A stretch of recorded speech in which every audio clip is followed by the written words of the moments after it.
Right, we're beginning our discussion right now, and a couple of things obviously we need to note. And the things we need to note are as follows. We are looking at this paper, and this paper is basically the November 2022 paper.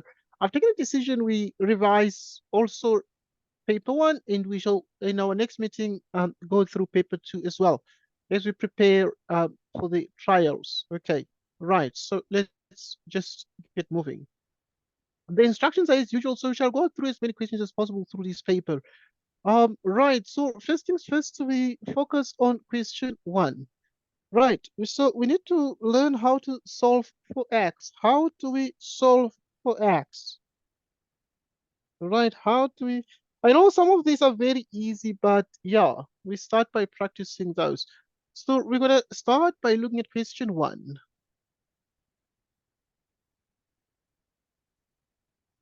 Right, we're gonna start by looking at question one. Right, question one.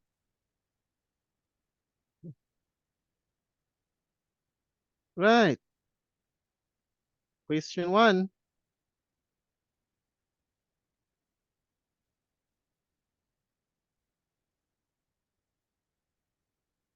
Right, what is question one about? Question one about, now we're looking at 1.1.1. We need to solve for x, and this one is very easy. We've just been given 3x minus 6 into x plus 2 into x plus 2. And now, if it is x plus 2, we have what? Right, so into x plus 2, and the result is equal to 0. What do we do with this? So we're able to see that the product of these two linear factors equals 0. And we're able to see, therefore, that this means 3x minus 6 is 0, or it actually means that x plus 2 is 0. Right, in which case it means x is equal to, we transpose the 6, we divide by 3, or we have x equals minus 2, in which case we're able to see that this result is equal to 2. So there are basically two solutions to this. Either x equals 2 or x equals minus 2. And we have solved this equation and we are done. The next one is question 1.1.2. And what is 1.1.2 about? It is about the quadratic equation 2x squared. 2x squared minus 6x plus 1 equals 0. And how do we solve this one? Right, so to solve this one, we need to use the quadratic and realize that our a is 2 is the coefficient of x squared. Our b is equal to minus 6, the coefficient of x. Our c is 1. Minus b plus or minus the square root of b squared minus 4ac all over 2a. Right, so minus 4ac all over twice a. Right, all over twice a. And then what is this? Right, so what is this? Right, so this is exactly the same as minus into. What is the b? The b is minus 6. And then you put a plus or minus there, you put the square root of b squared, which is minus 6. You square it minus 4. A is 2 and c is 1. You divide everything by actually twice a, and a is 2, okay? And then now,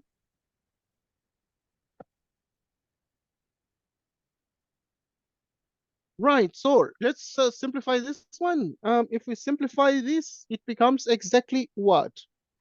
So it becomes exactly two solutions we can obtain from this.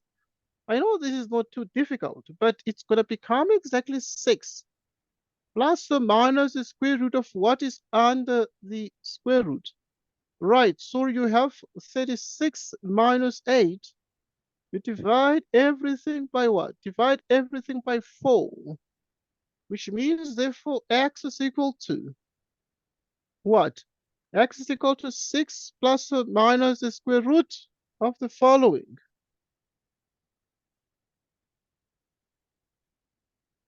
Plus or minus square root of the following, so you have the square root. Right, what is 36 minus 8? Right, so 36 minus 8 is equal to what? It's equal to 28. Right, you divide everything by 4. In which case, you're able to see that the answer is going to become 6 plus the square root of 28, which you can break down the square root. You can break down the square root to 4 by 7. So this is 2, or x is equal to 6 minus the square root of 28. We divide everything by 4, which means x is the same as 6 plus or minus the square root. Right, 28 is the same as 4 by 7. Right, 4 by 7, and you divide everything by 4. Or x is the same as 6 minus 4 by 7. Divide by 4. Right, so this is exactly 6 plus or minus. So this is 2 into the square root of 7. You divide everything by 4. Or x equals 6 minus. The square root of 4 is 2, but you just have the square root of 7, which is irrational. You divide everything by 4. From which now you're able to simplify these. Okay, so one of them is positive and the other is negative. So, right. So it just remains to note that and take this accordingly. So I'm going to make this one obviously a positive, and then the other one is negative. So we can make this one one of them positive and the other one negative. So just a choice of signs. So obviously we have that this one here is positive.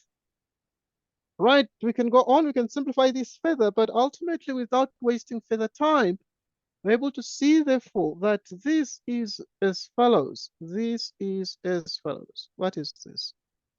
We're able to see therefore that this is exactly the same as x. Okay, already have the x there. Right, so you already have x is what? Okay, we can use our calculator to get that one, but I've already done that. So, what is the answer to this? It is 2 comma 82, or x equals 0 0,18. 0 0,18. Okay, that is the two solutions to 1.1.2. And with that being said, obviously we have the answer to 1.1.2. Okay, so just look at that and think about it very carefully and make sure you understand that. And we're done with that. That was 1.1.2. The next thing we're going to do right now is to look at the next one. What is the next one? The next one is 1.1.3. 1.1.3. What is 1.1.3? Right, so we look at 1.1.3. Right, so that one is actually the same as x squared minus 90. Minus 90 is actually bigger than x. So what is the answer to this? Right, we can transpose terms and make sure that all non-zero terms are on one side of the equation. Beginning with the x squared term, right? Minus x minus 90 is strictly bigger than 0. And then now we have that this is bigger than 0. We focus on the factors of x squared, which are x and x, and then we factorize the factors of 90 that give -1 are -10 and 9. Right. What is all this? Right. One way to do this is to make sure that you put this on a real number line and then are able to put on it some numbers. What are the numbers? Like you put a critical values -9 here, you put 10 there. So here we have things we call the critical values. Critical values. What are the critical values? Yeah, x equals 10, x equals -9. So as a consequence, what we're able to achieve, right, is that we're interested in the parts where this quadratic is greater than 0. Where is it greater than 0? Strictly greater than 0 is greater than 0 just above the horizontal axis, strictly bigger than 0 just above the horizontal axis. This particular quadratic function itself is like the real number line of values of x. Greater than 0 would imply a couple of things, but it would imply that x is smaller. X is smaller, but strictly smaller than -9, or x is strictly bigger than 10. X is strictly bigger than what? Than 10. You don't want to write it like this, you can write it in interval notation. So you can say x is an element of, because if you go through to -9, from -9 less, so you go to -infinity, -9. Or x is strictly bigger than, or x is an element of the interval. So you can go x is an element of the interval from 10 to +infinity. And that is the answer. Okay. We proceed now to look at the next question. And the next question is 1.1.4. And 1.1.4, it is just an equation that involves what we call radicals. Radicals. So now it involves a radical sign. So what do we do now with this one here? And so we solve that one. Right, what is it? We solve 1.1.4. Right, so what do we do to solve this one here? We have the equation that says it's exactly x minus 7, the square root of x, which equals -12. Right, so in the end, what do we achieve about this? We put everything on one side of the equation. Right, there are billions of ways to solve this one. You can solve these in 1,000,000 ways. 1,000,000 ways. But if you have a square root sign on the equation, what you do is you just normally put the square root on one side in the following manner. So you have x plus that, which is 7 into the square root of x. And then now you have x plus 12, you square that, which equals 7 into the square root of x. And then you what? You square this. Right, after squaring this, you're able to see, therefore, that this is exactly x squared plus 24x plus 144 is equal to 49x. Right, so in the end, you transpose the terms. Right, after transposing the terms, you have x squared minus 25 plus 144 equals 0. What is this now? It is, we can be able to factorize this. Right, we can be able to factorize this. What are the factors of this? Let's just check the factors of this.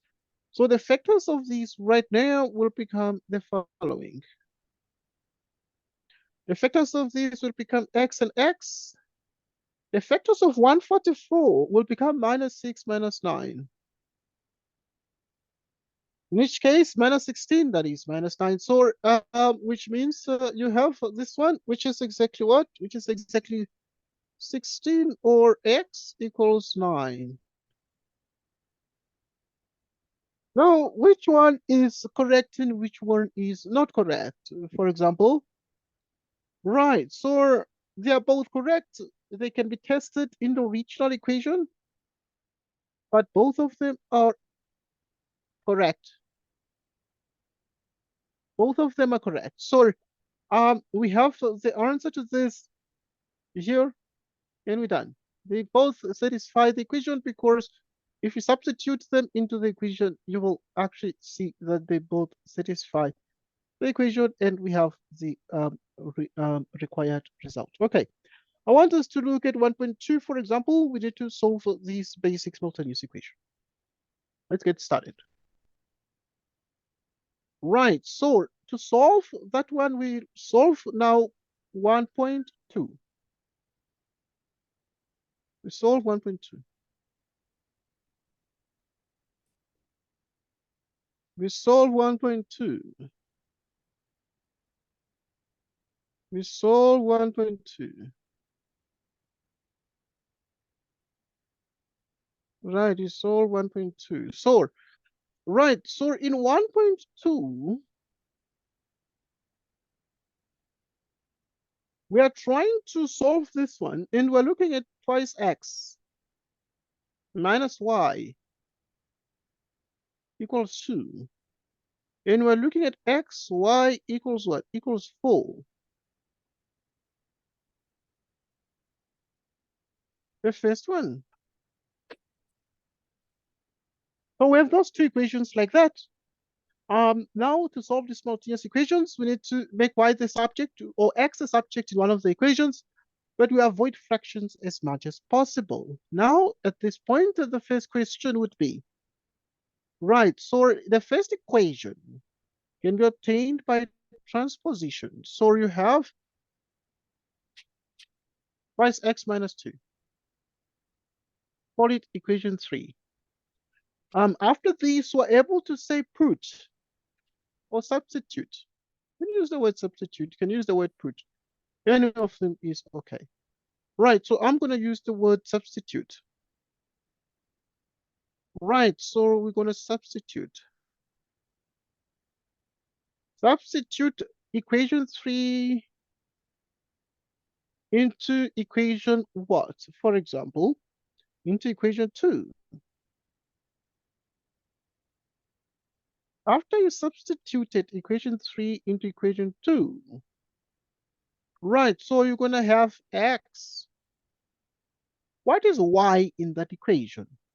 Y is replaced by twice x minus 2, and this result equals 4, which means you have 2x squared minus twice x minus 4 equals 0. Divide through by 2, and you have x squared minus x minus 2 equals 0. Okay.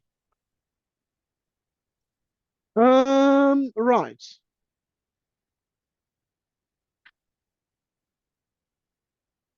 Okay. To continue. And we solve this particular equation.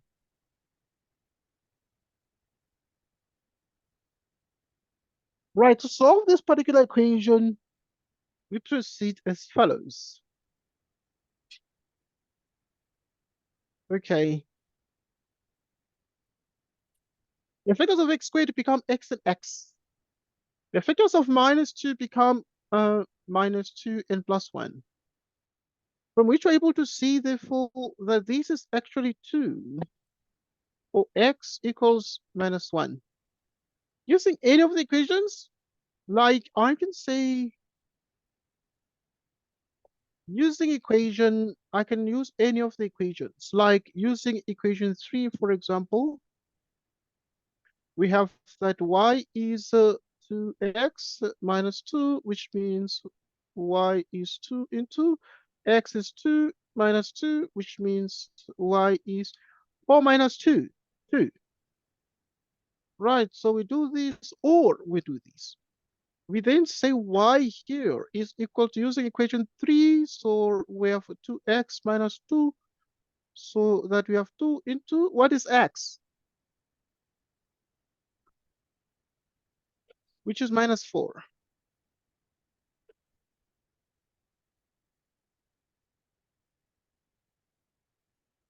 Right. Right, so this is x.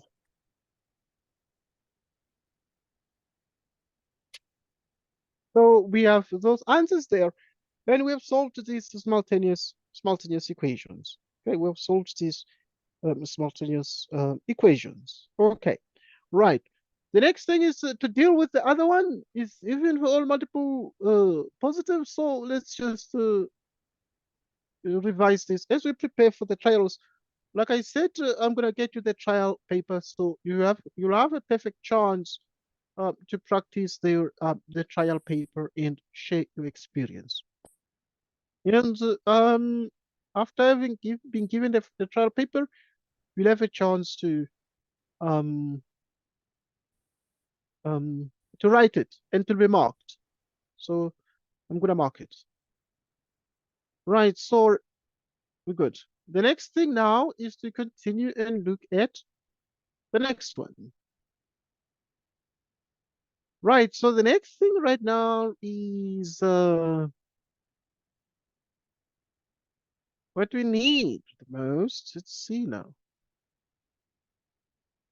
Let's see what we have.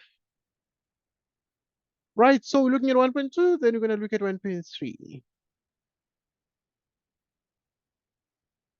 Right, in 1.3 now, we have to show that that expression here in 1.3 is basically even for all positive integer values of n.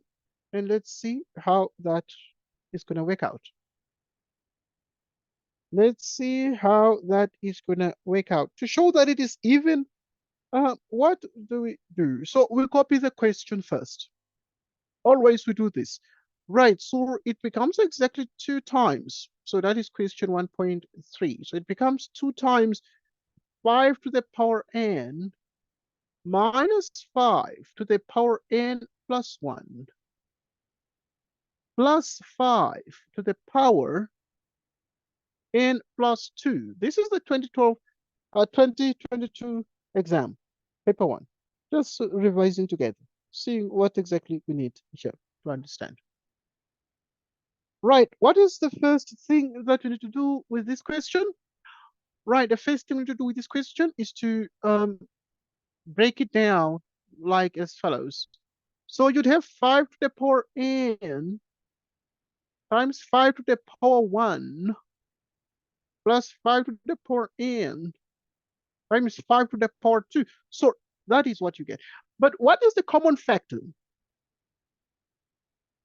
Is 5 to the power n.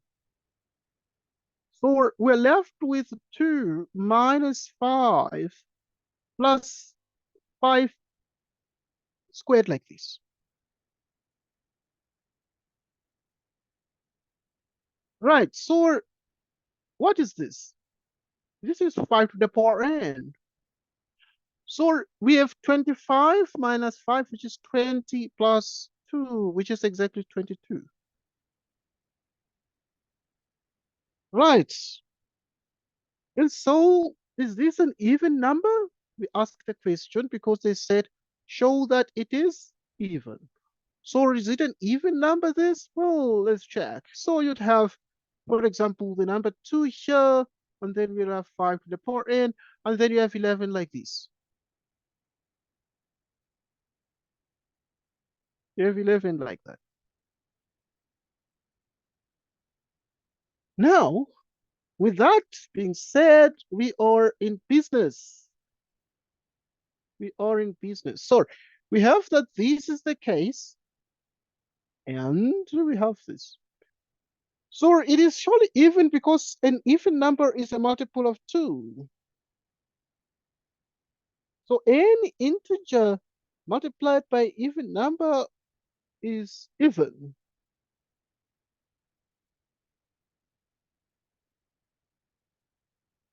which is even. Since any integer, since any integer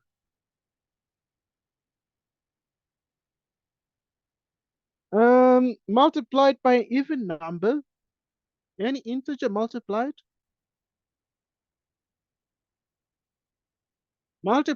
by an even number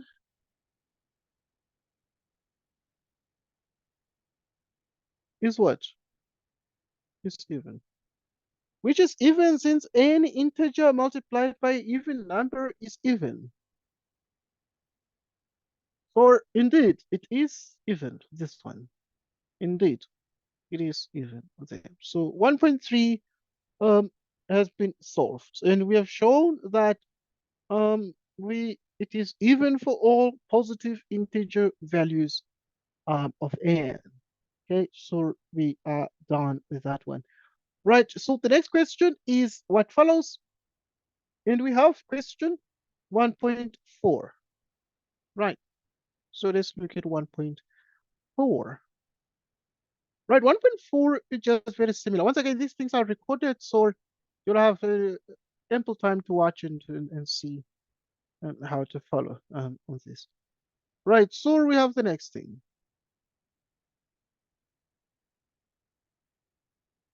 We have the next thing. Right, so this one here now is 1.4, and 1.4 is pretty straightforward.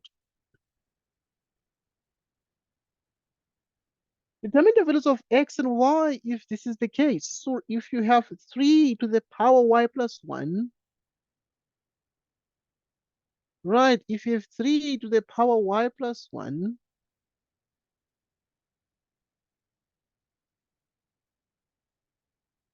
righty, okay.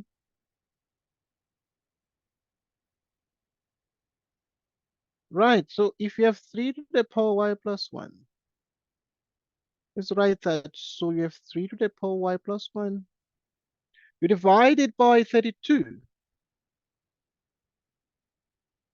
And this is exactly the same as the square root of 96 to the power x. How do we solve this one quickly? Right, the next discussion is about on the second paper. Let's look at these now. How do we solve this? Right, to solve this, it's straightforward. Very straightforward. 1 billion ways to kill a cat. A cat is difficult to kill normally because it has 9 lives. So we're good now here. Right, so what do we do here? So this one can be written as exactly 3 to the power y plus 1 divided by 2 to the power 5, which is the same as 96 to the power x. But obviously we agree that the square root is the same as raised to the power 1/2. From this, we're able to see that therefore this is 3 to the power y plus 1. You multiply it by 2 to the minus 5, which is exactly the same as, what is this now? 96. 96 can be broken down to something. 32 times 3. 32 times 3. So you note that 96, you note that 96 is the same as 32 times 3. Right, so 96 is 32 by 3. So this is 2 to the power 5. All right, so this is 3 to the power x over 2 What is this now?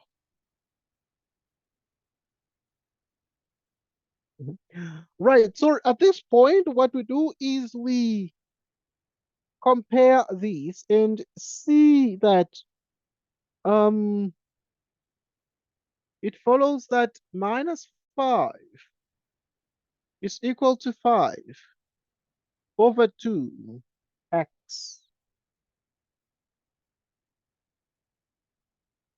which means, therefore, you'd have something here like x is equal to minus 2.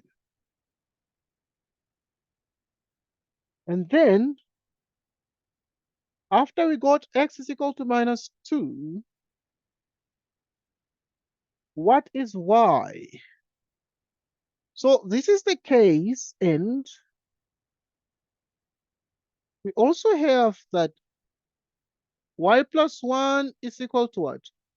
It's equal to x over 2, which means that y plus 1 is equal to minus 2 divided by 2, which means y plus 1 is minus 1, which means this is minus 2. So y is equal to minus 2. Y is equal to minus 2. So obviously the question here said that we need to solve for the values of x, and so we have done that.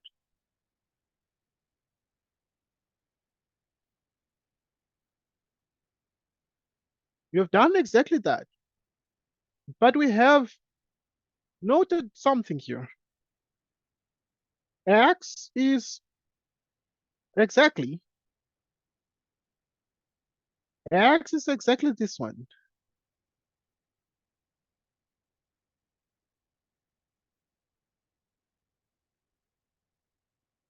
And then why is that?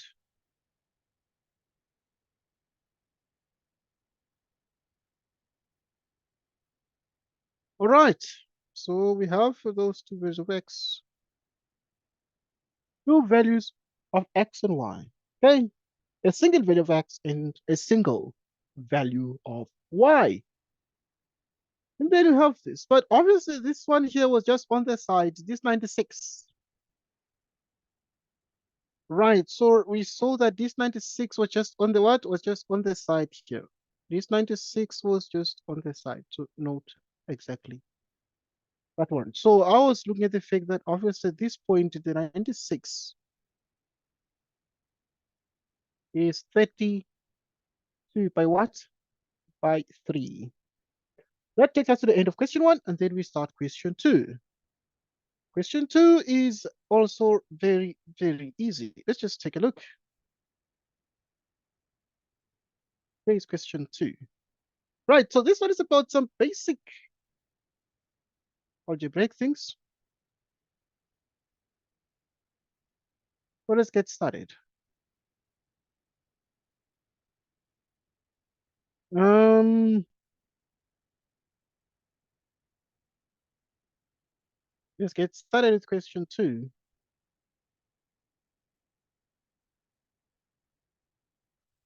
Right, so question 2 is just like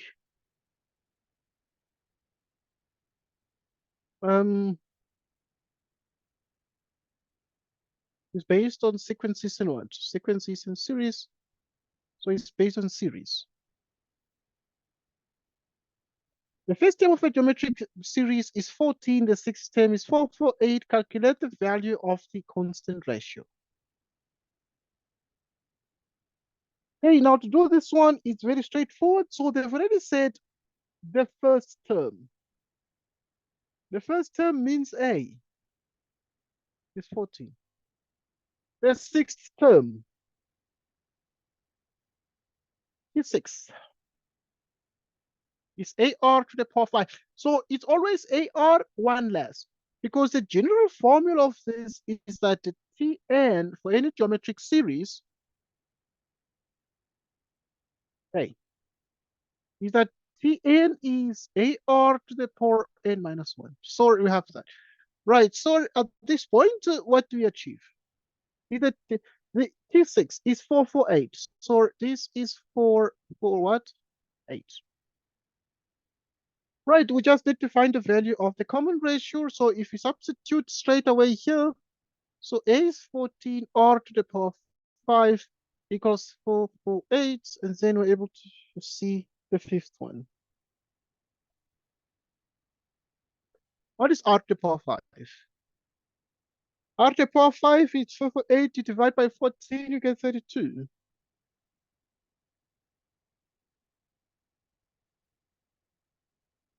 Which is R to the power 5, 32 is what? 32 is the same as what? Okay? So we know that 32 is the same as 2 to the power 5. So the powers are the same, so we equate the bases, and so it follows that R equals 2, and this is the common ratio, the constant ratio. That is the constant ratio. Okay. Right, so the next question is similar, is 2.1.2. And this one says determine the number of consecutive terms that must be added to the first 6 terms of the series in order to obtain the sum of this. What do we do here? What do we do? Okay, we're gonna get this right. No, just now. Let's get started. Because 2.2.1 has been done. 2.2.1 has been, so we're looking at 2.1.2 now. Right, so 2.1.2 is easy. Right.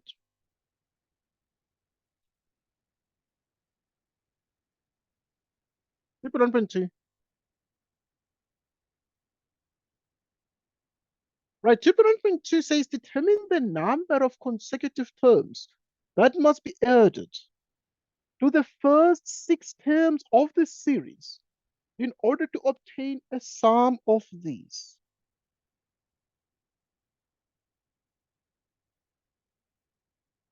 Right. Right.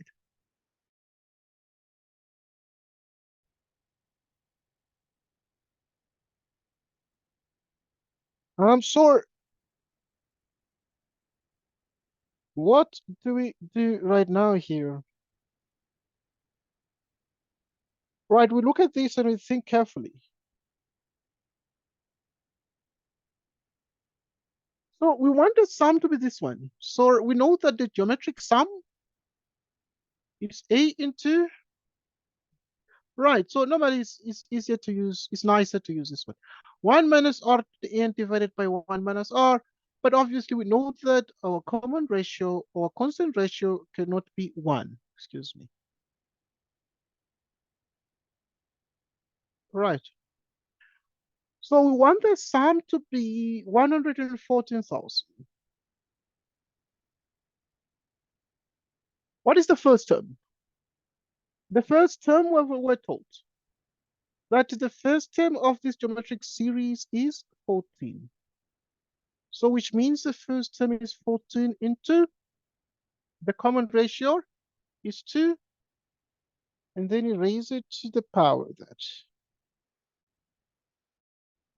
Raise it to the power n, 1 minus 2. And then 1 minus 2 is minus 1. And then now you divide everything. Right. You divide everything. So you divide by 14 as well. You divide this 114 by 14. What you get is 8,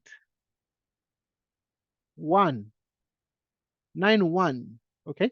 So divide by the negative 1, which means it is 2 to the power n minus 1. All right. So what is all this now? Okay. So we can just manipulate everything. Can just manipulate every single bit of thing. So this means 2 to the power n is equal to, so you move it across the equal sign, which is 8192. Right, so if it is 8192, you can use the log. Apply the log on both sides of the equation. So you solve for n because the n is a power. So you need to use the log. So you're going to say, use the log of 2 to the power n equals the log of 8192. So this is n. The log of 2 equals the log of 8192.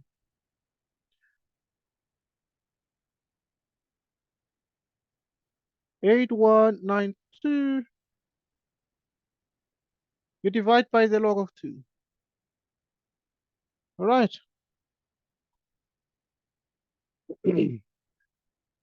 Right, if you divide these things here, you get 13. You get 13, so which means that 7 more terms must be added to the first 6 terms.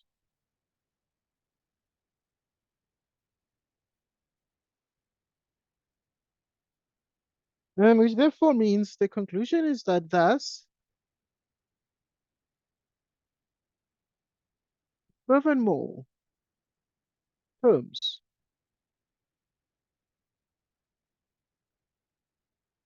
must be added. 7 more terms must be added to the first.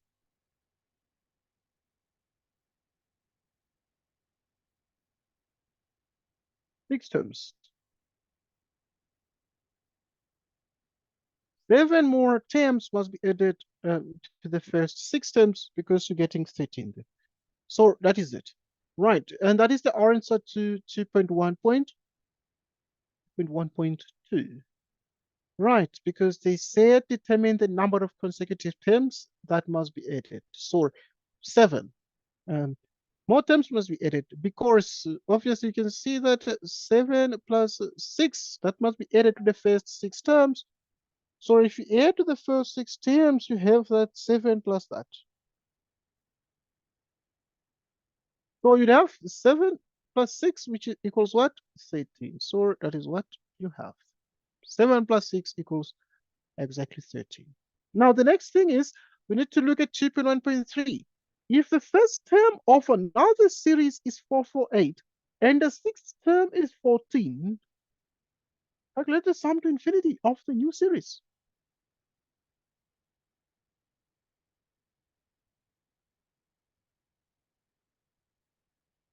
Okay, let's look at the next one. If the sum of the first term of another series is 448 and the sixth term is 14,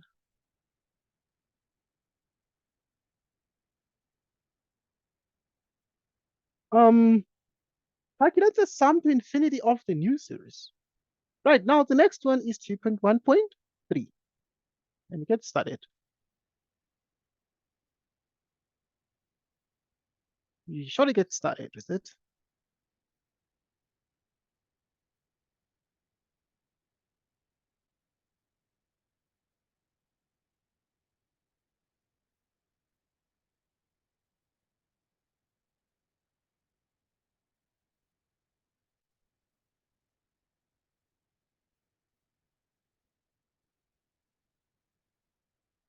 Right, so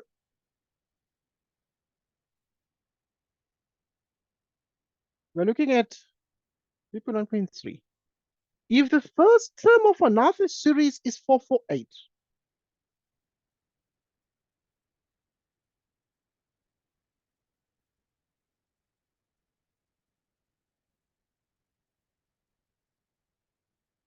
right, so the first term of another series is 448, which means A is 448.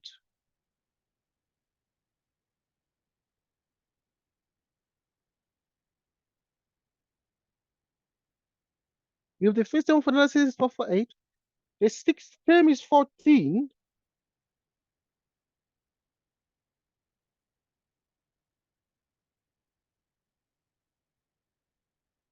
Right, the sixth term is 14, sorry, which means that T6. Okay, you start with Tn equals AR to the N minus 1, which means T6 is AR to the 6 minus 1.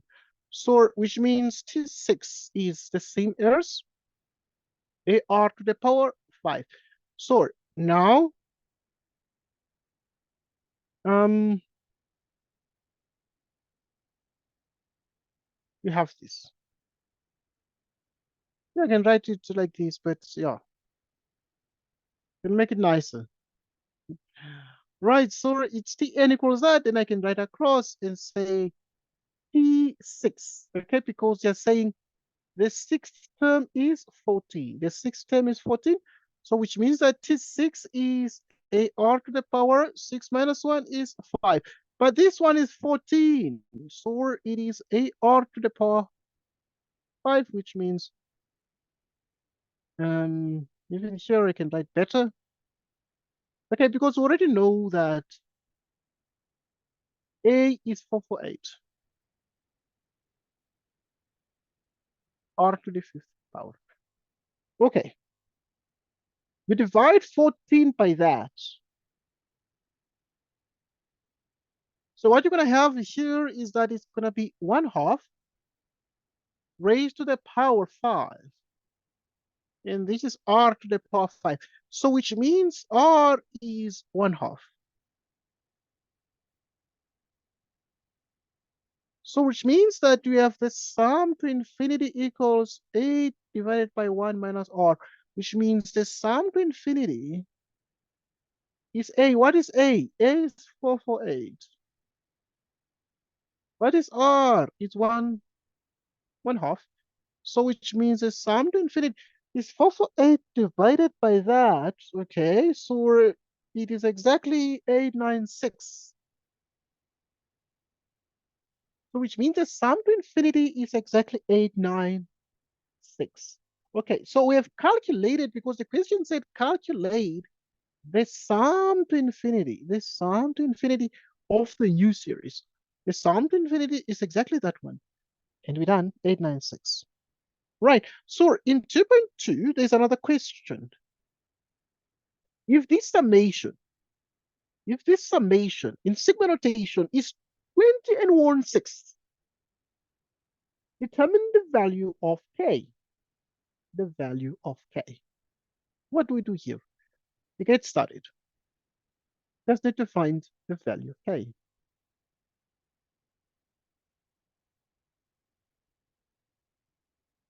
Right, the value of k.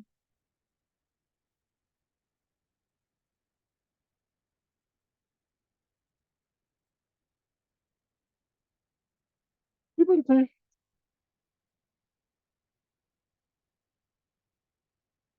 Right, so at this point, 3.2. Right.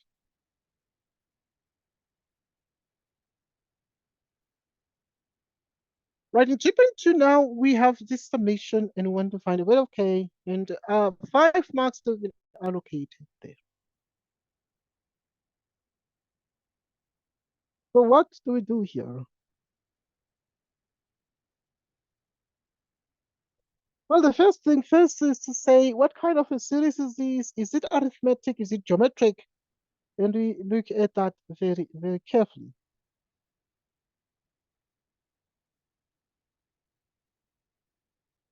Right, so if the summation is given in sigma notation like this, P is 0, 1 over 3p plus 1/6,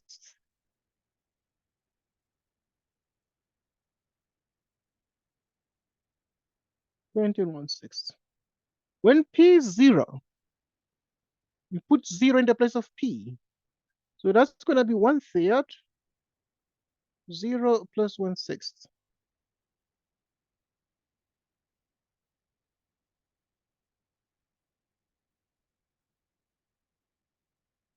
Like that. Alternatively, you can do it like this. You can do it like the first term T1 The first empty one occurs when you substitute t by 0. So which means you have 1/3 into 0 plus 1/6. And therefore t1 is 1/6.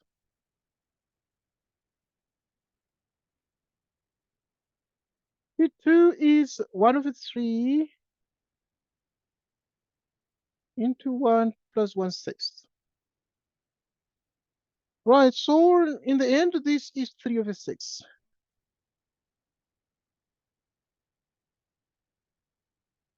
So you have T2 and T1. Right, the next thing is you can do T3. What is T3? Right, with T3, you already have T1. Okay, so you already have T2, and then you do T3. So T3 is going to occur when P is 2. So it's 1/3, 2, plus 1/6. So you put 2 there, and then you add the two results. What does this become? Right, so you have exactly that one, so is 5/6. Okay, so let's try this one. Maybe it's arithmetic. So, right, we say T2 minus T1. What is T2 minus T1? T2 is exactly 3/6. So T1 is 1/6, and the answer is 2/6, which is 1/3. T3 minus T2. T3 is 5/6. T1 is 1/6. So is 4/6, which is 2/3.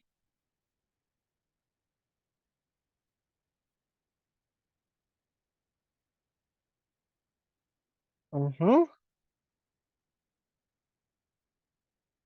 Uh-huh.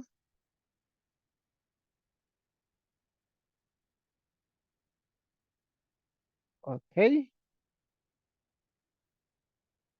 Okay. T2 here is a typo.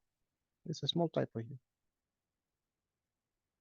Okay, so this one, T2 is 3/6. And then you have 2/6 because 5 minus 3, same denominators, 5 minus 3 is 2, and then you have 1/3. And then we do have what you call the common difference.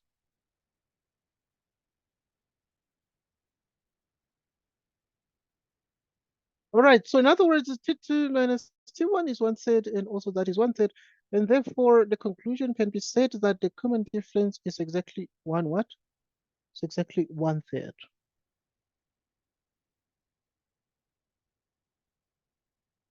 Um, with this, we're good. What can we achieve? What do we want? We want the value of k. We want the value of k.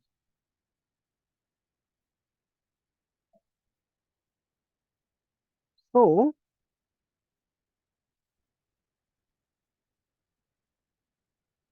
right, the value of k can be obtained by using these results. So you have the sum of the first n terms, so it's n/2 into 2a plus n minus 1 into the common difference d. So now, right, we want to find the value of k.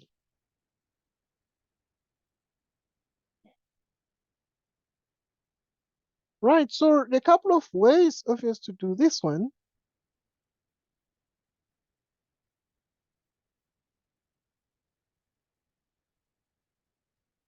You can just say one way to do this.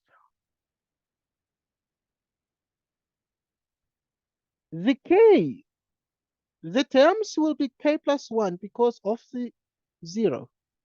So you'd have that n is going to be k plus 1 terms because you're starting from 0. So there's one extra term, which is the 0th term.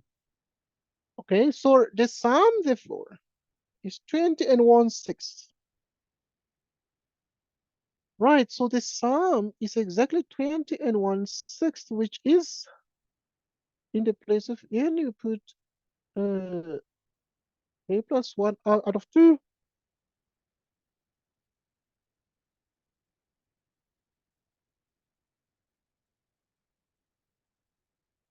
Okay, you can easier like this.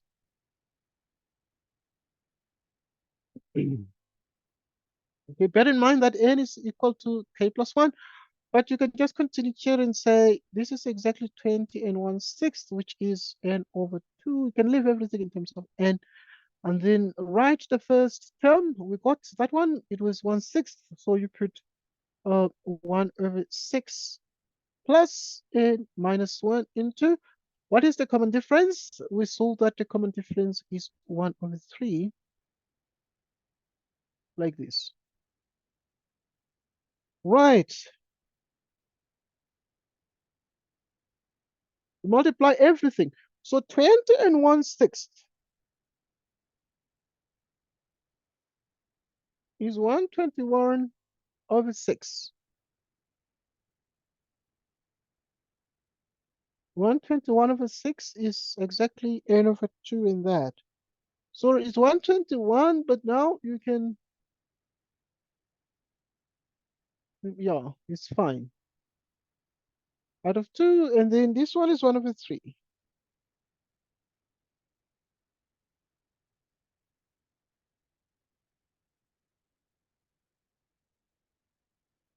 Okay, this is what you get,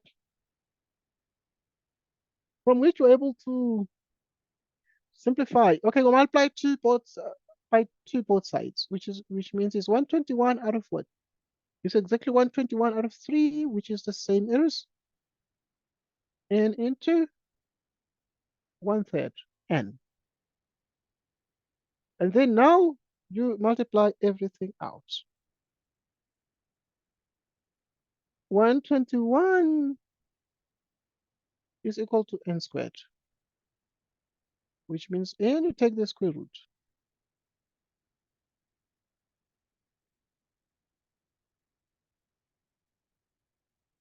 Right, you get that. But like we said, n is equal to k plus 1, in which case now you'd have k plus 1 equals 11, and the implication is therefore that k is equal to 10. K is equal to 10.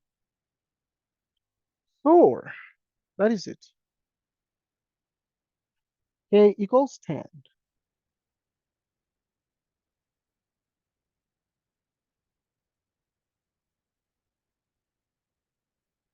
Your k equals 10.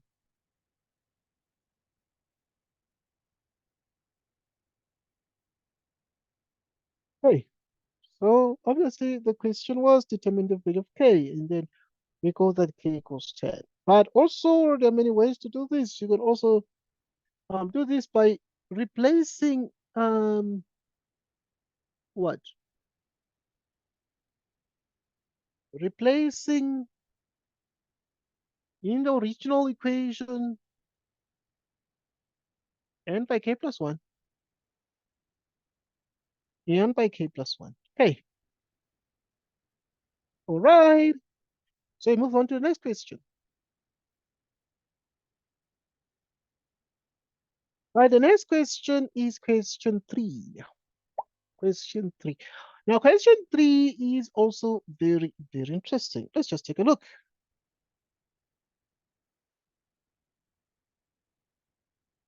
Right, so question 3 is about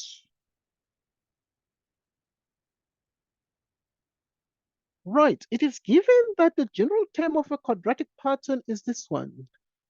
And the first term of the first differences is 7. Show that B is 4.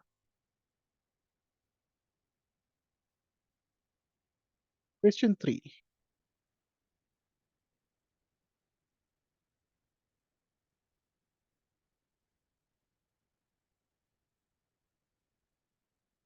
So now you have 3 plus 1. Show that B is 4.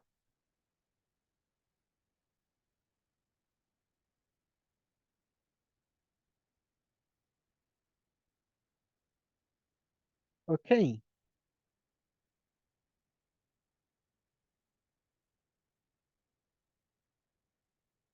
It is given that the general term of a quadratic pattern is Tn equals this one. Okay. Well, it's exactly that. N squared plus Bn plus 9.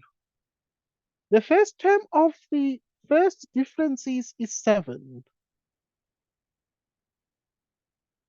So now you need to realize that the first term of the first differences is always called 3a plus b.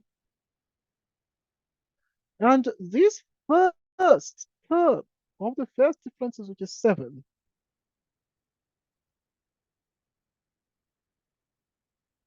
right, so we have exactly that one there.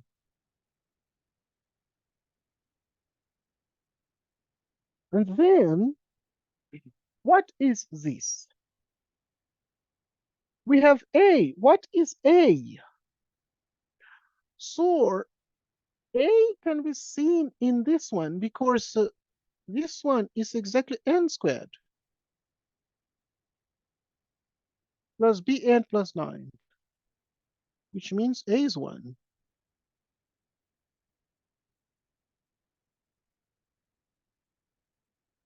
Okay, 7 minus 3 is 4.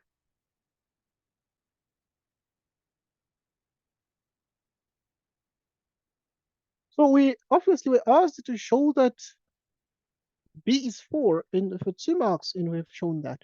So in 3.2, we're going to determine the value of the sixth term of this number pattern.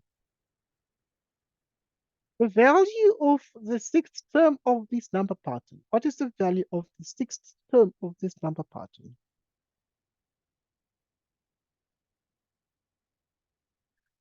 Right, so, which means from the first question, we already know that Tn is already n squared, and the b, we put it into the place of the bn we have for n plus 9.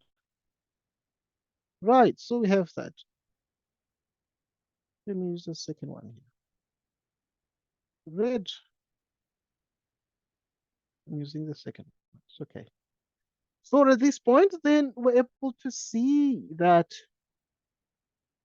we wanted to find the value of the sixth term, so the 60th term. Right, so the 60th term is going to be 60 squared plus 4 into 60 plus 9.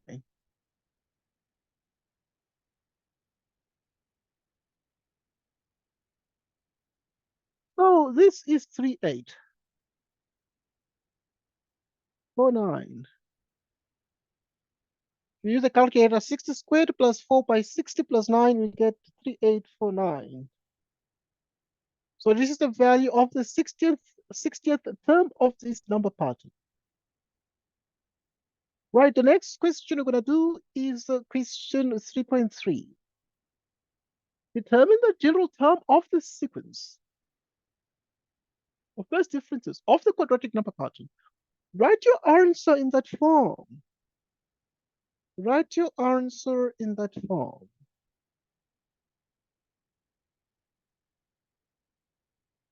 Determine the general term for the sequence of the first differences of the quadratic pattern.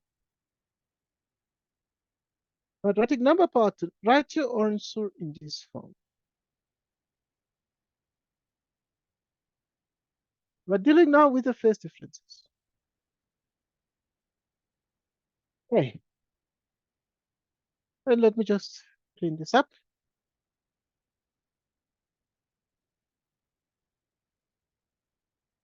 Right, let me clean this up.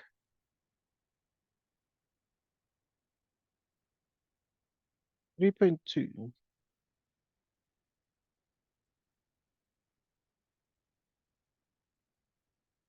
Right, this is recorded, so yeah. Right, so when you watch it again, you need to try the questions. So you need to first time make sure you understand, and then you try the questions and see if you're able to do the questions on your own. Right, so now the sequence of the first differences in the linear form. What are these first differences here?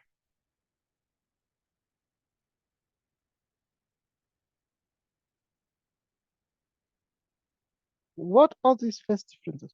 Well, we're going to first look at the formula and say the formula is Tn, which equals n squared.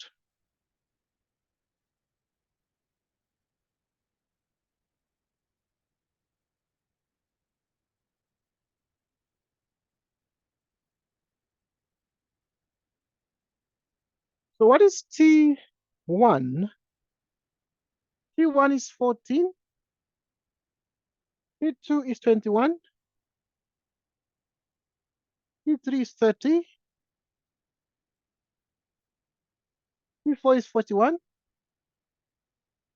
and so on. What is 21 minus 14? It is 7. 30 minus that, it is 9. 41 minus that, it is 11. 2, 2.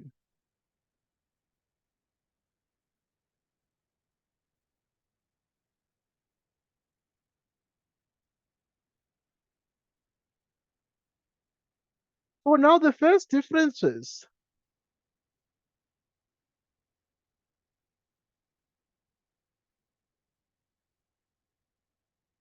The first differences will be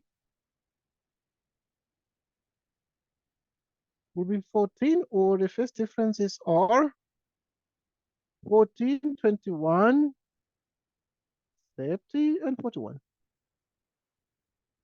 Now we continue with this. We continue with this and say, right,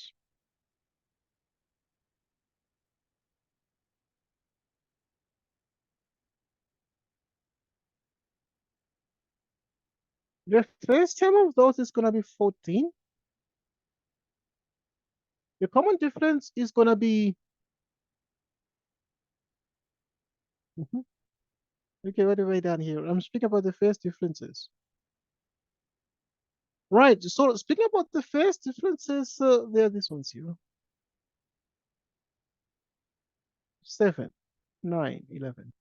So the first differences have a common difference too. Okay.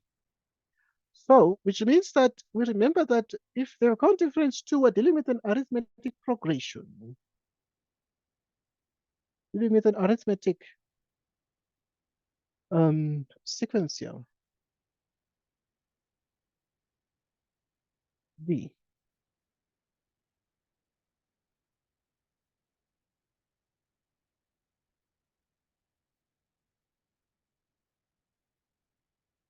Or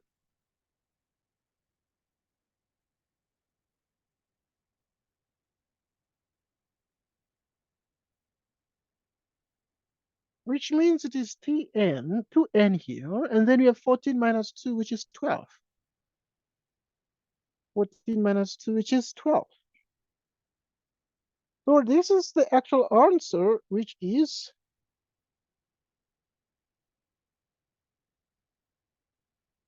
okay. So you need to check the answer. You need to check the okay. Right, just watch the small typo here because the first term is the first one is 7 here, and the common difference is 2. All right, it's not that it is 14. 14 is the first one of the quadratic. So so this one is 7 here. Right, and then if you have 7 minus 2, what you get? You get a 5. So just note that. So this is a 5. So the answer is obviously 2n plus 5. Just note that, 2n plus 5. But obviously they wanted it in that form there, which has a p in it. So in the form that has a p in it, what we do, we just replace every n by p. So this means Tp is equal to 2p, or p and q. So it is 2p plus 5. Okay, so how to learn this? You repeat these. You repeat this. You repeat these. You repeat this. Okay, there's 2p plus 5. You repeat this.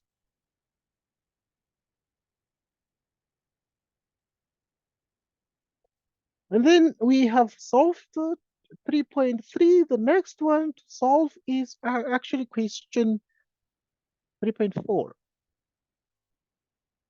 Right, so which two consecutive terms in the quadratic number pattern have a first difference of 157?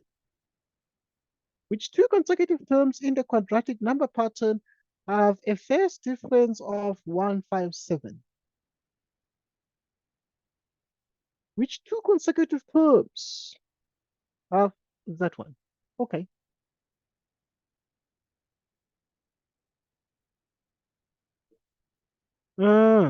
Okay.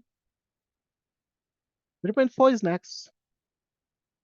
Right, these things are recorded, so these things you have a chance to watch and watch and I'm erasing the things, but the things will be there on the recording. So obviously no need to worry. You need to grab your cup of coffee and relax and just make sure you follow the discussion with me. But practice sessions are on the way. 3.4 is next. Which two consecutive terms in the quadratic number pattern have the first difference of 157? Okay, let's look at that. In 3.4. So these consecutive terms, you'd remember that p is the same as twice p plus 5.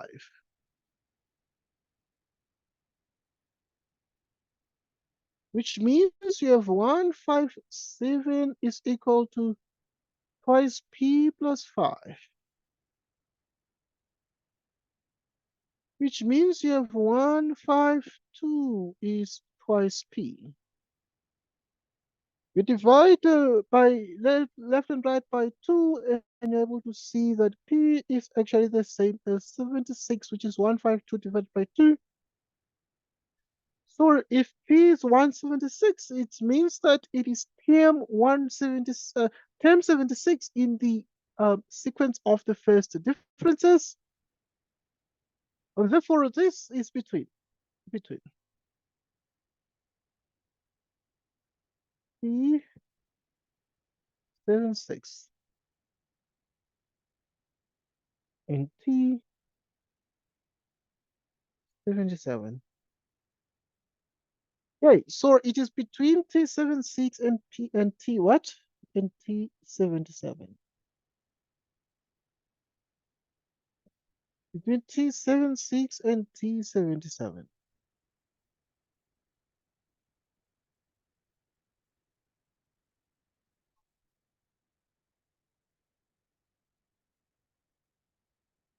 All right, so that's what we get. We continue and we solve the next one. Question 4.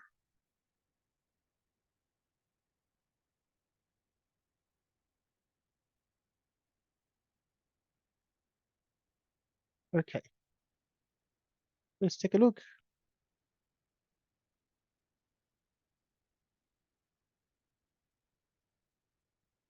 Right, so question 4 is very similar to what you've just done now. But now we're looking at graphs and functions, which can be drawn.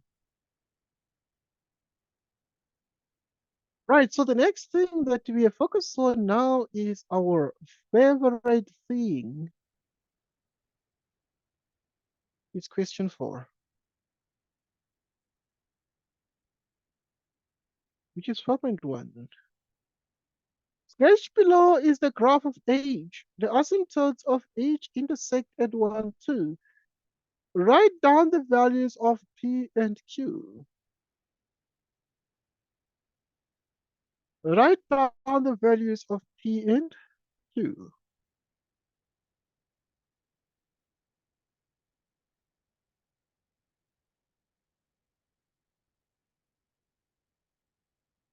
All right, so obviously looking at the graph, you can see that P is associated with this one and Q is associated with that one. So what are the values of P and Q? Hello? Yes, my dear?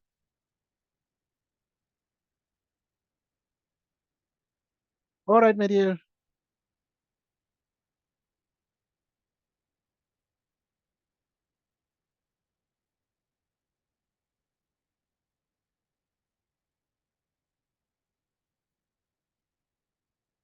Okay, we continue. Just continue now. Just a sec.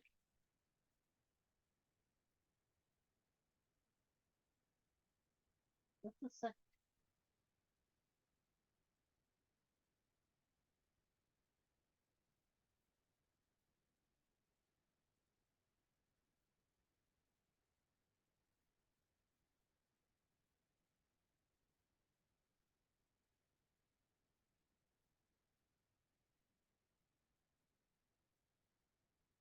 Okay.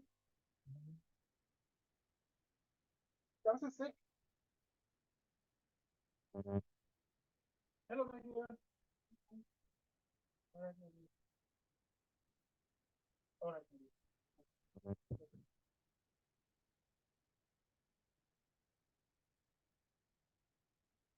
dear. Okay, we continue.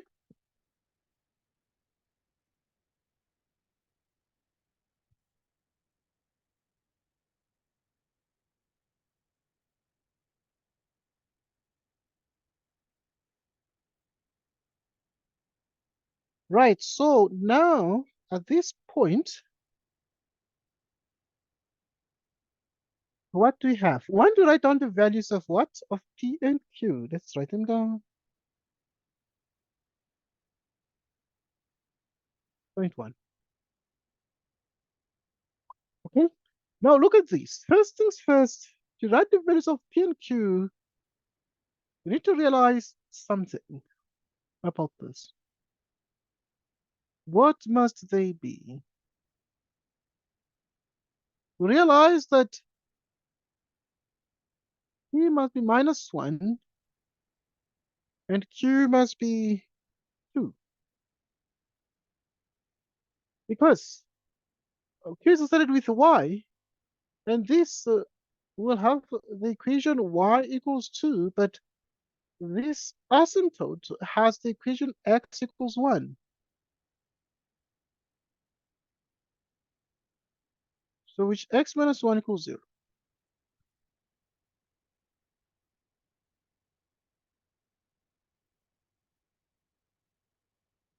So which means P is equal to -1 and Q equals 2.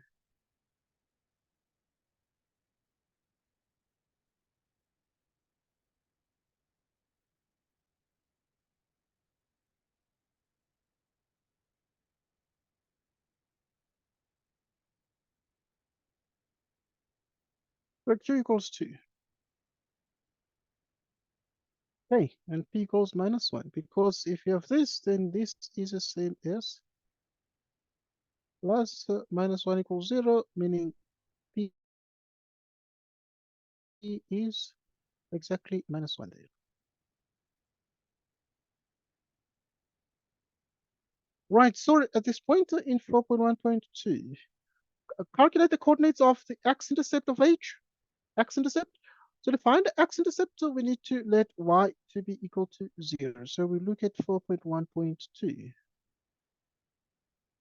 We're interested in finding the coordinates of the x-intercept, so we are looking for the x-intercept. How do we find the x-intercept? We let y be 0.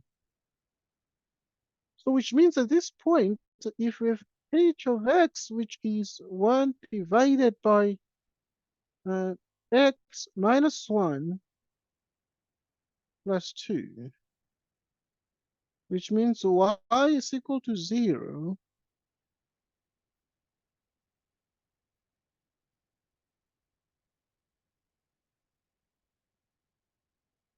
Okay, so which means you cross multiply here, you have minus 2x plus 2 equals 1. You solve for x, you transpose. 1 minus 2 is minus 1. You divide by minus 2, and you have 1/2. Okay, you have 1/2. The coordinates of the x-intercept for x is 1/2 and y 0.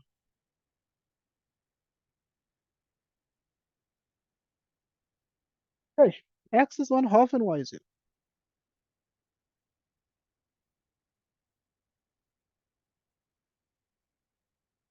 Right, if you look at 4.1.3,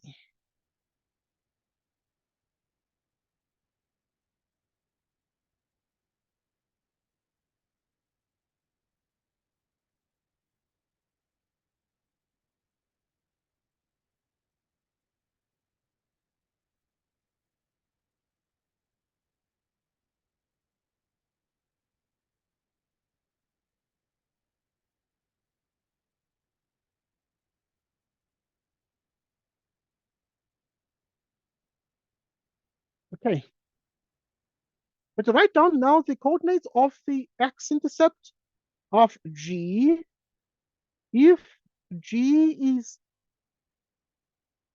h of x plus 3. So the x plus 3 means just a translation by 3 units.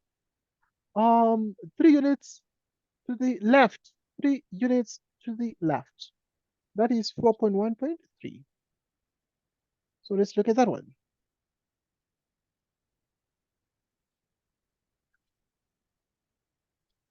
Four, it's very straightforward.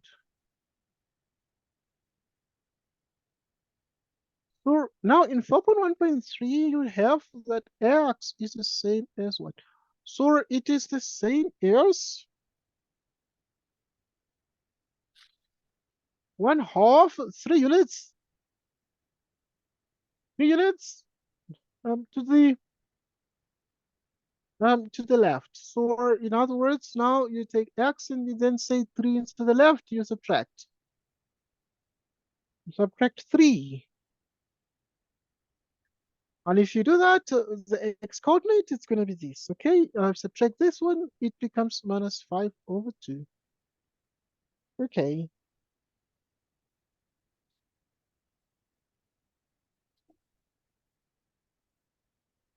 That is what we get. So in minus 5/2, that is the x value. And then now the next thing is to, obviously they said to just the x coordinate. The x coordinate of the x-intercept of G. And the x coordinate of the x-intercept is minus 5/2 anytime. Right, so we look at 4.1.4. The equation of the x of symmetry of H is this one. Right.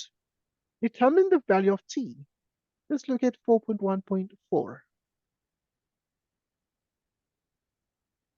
4.1.4. 4.1.4.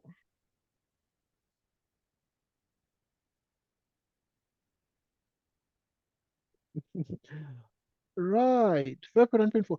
Right, in 4.1.4, we realize, therefore, that y is x plus t, which is the equation of the x of symmetry of H.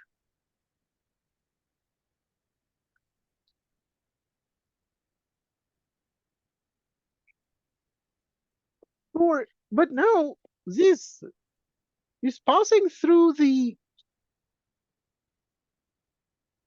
point of intersection of the asymptotes. Right, point of intersection of the asymptotes. And these asymptotes, they intersect, so these will do this. So there are two ways, obviously. So one axisymmetry is going to be like this, and the other one is going to be somehow like this. So at this point, then you're able to realize that you'd have that it passes through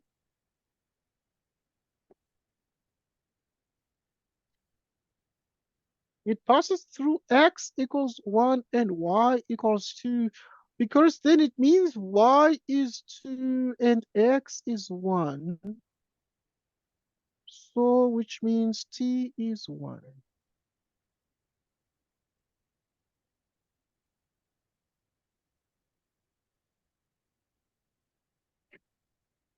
Which means t is 1. So now the equation of the axisymmetry of h is this. So determine the value of t, so t is 1.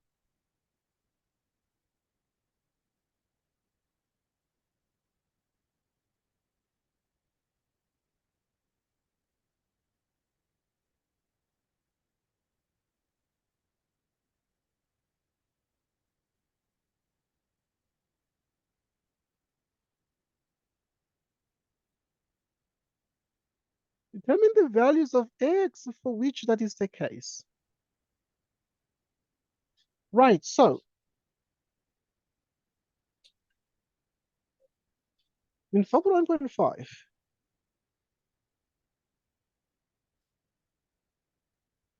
0.1.5,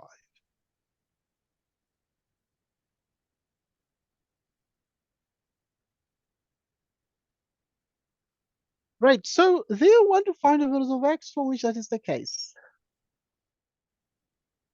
So what do we do?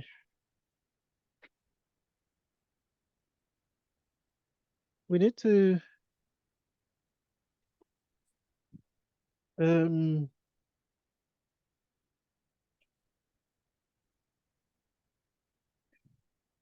um, consider a couple of things.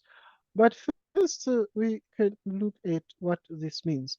Right, because we have already seen that the equation is exactly this of h.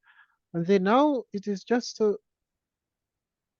if you look at -2 is less or equal to 1 divided by x minus 1, we have that this is the same as what? It is the same as really saying 0 is less or equal to 1 over x minus 1 plus 2. So what this is the same is that you're just having 0 is less or equal to h of x, because the 1 over x minus 1 plus 2 is actually the function, the defining function of h. So if it is the defining function called h in this question, means we're looking for where h is greater or equal to 0. Where is h greater or equal to 0? Here. Where is h greater or equal to 0? Where? We analyze that because essentially h is greater or equal to 0 at some parts of this.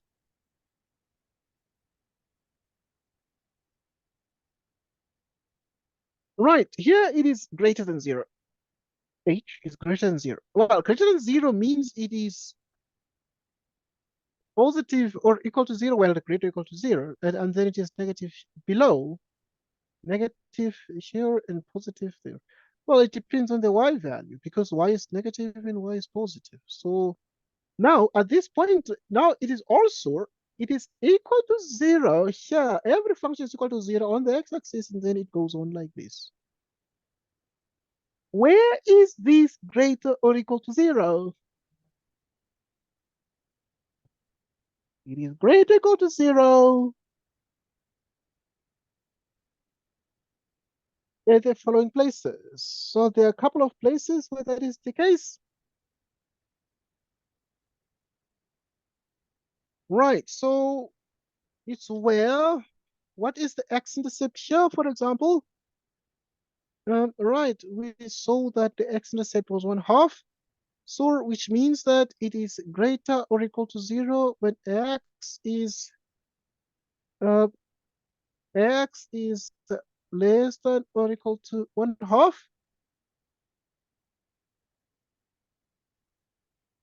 or x is bigger than 1.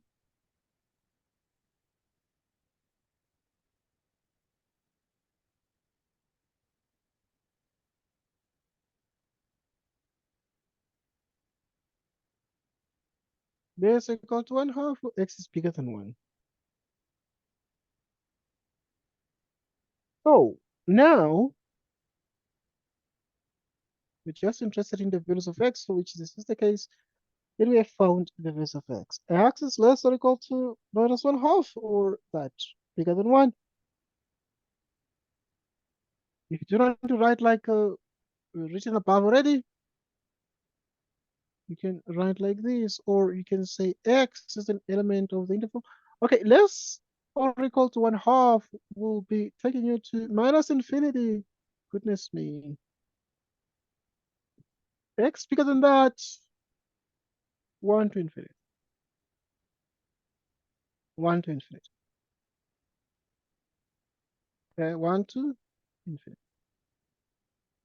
All right, so we have this one. Let's look at the next question. Let's look at the next question. Let us look at the next question. Now there's another graph here in 4.2. And now they're saying the graph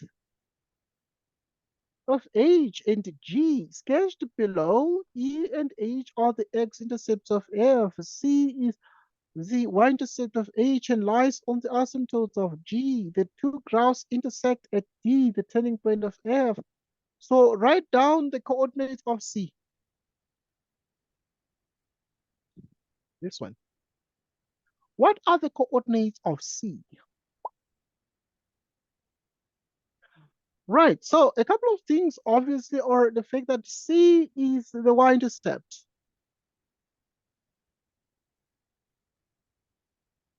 Okay, if C becomes the y-intercept, the y-intercept for the parabola graph, which is this one, F, will be y equals minus 5. Will be minus 5 for y. So if it is minus 5 for y, the coordinates of C are obvious in 4.3.1. The coordinates of C are x is 0 and y is minus 5. Well, x is 0 on the y-axis. X is 0 on the y-axis. Okay, so you have that. So x is 0 on the y-axis. So this is what you have.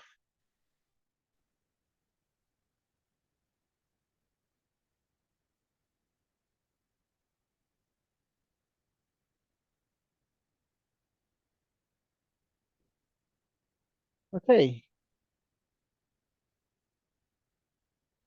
so you have this. 4.2 to determine the coordinates of D. The coordinates of D. The turning point. Because the two graphs intersected D, D is the turning point of F, the parabola. Okay, you're still there, Paul, right? Yes. All right. Okay, thanks, Paul. Right, so in 4.2.2 now, want to find the coordinates of D. Right, so how do we find the coordinates of the turning point of a parabola? So we use some formulas, and the formulae are The x one, the x coordinate is minus b over twice a. And this has to do with the turning point. You don't call it a turning point, you call it the vertex of the parabola function. Right, so you can call it the vertex. Right, so you can call it the turning point. You don't want to call it turning point, you call it the vertex. So it's you have this. Okay, what is a here? A is 1, b is minus 4. A is 1 in there. And then now you divide everything. 4 divided by 2 becomes 2. 4 divided by 2 becomes 2. Okay, with that said, we got x. Okay, so we good. What is y? We plug the x into the original, so into the original f.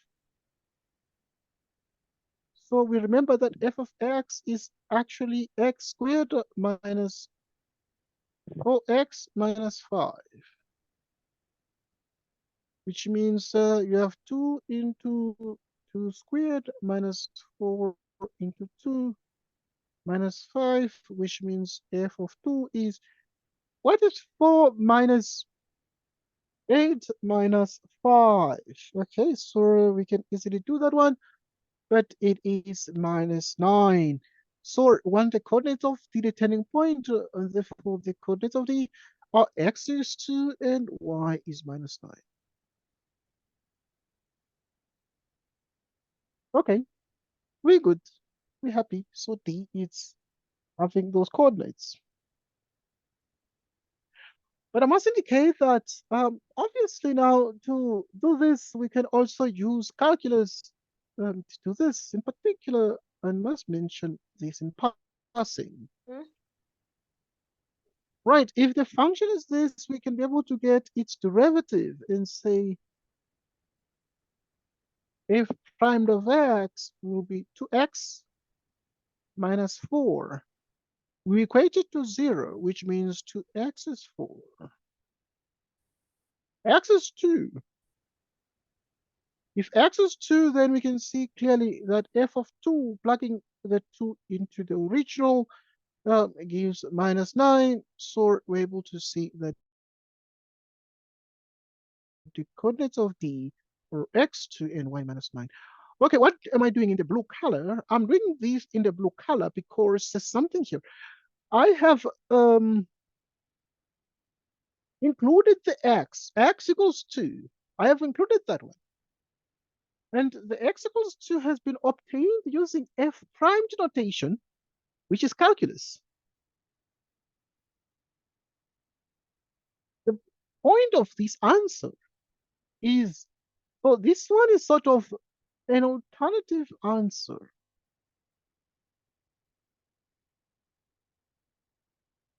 Okay. Alternative answer. The alternative answer has been done by using calculus, but we got the same answer, the same coordinates of D, which are up to and minus 9. Okay. So we're good. We Now we move on to the next one. And we go on. The next one is for 2.3. Want to find the values of A and Q. A is here and Q is there. How do you find those values? Let's investigate. But they have to do with the other graph called G, and it is called an exponential graph. Why is it exponential? It is called exponential because it is having the exponential term 2 to the power x. The G has the exponential term 2 to the power x. So in the end, we have that. So you have this one, it has the exponential term 2 to the power x. So in 4.2.3, you have that the g of x is what? It's exactly a times 2 to the power x plus q. Okay, so we have this. Q is the horizontal asymptote. This one. Goodness me.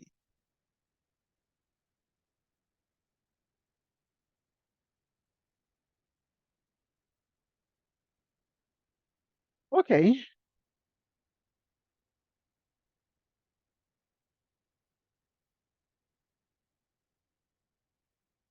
okay.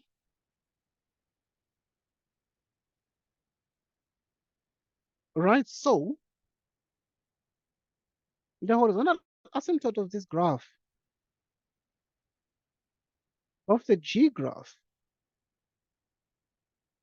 this graph that is the exponential function.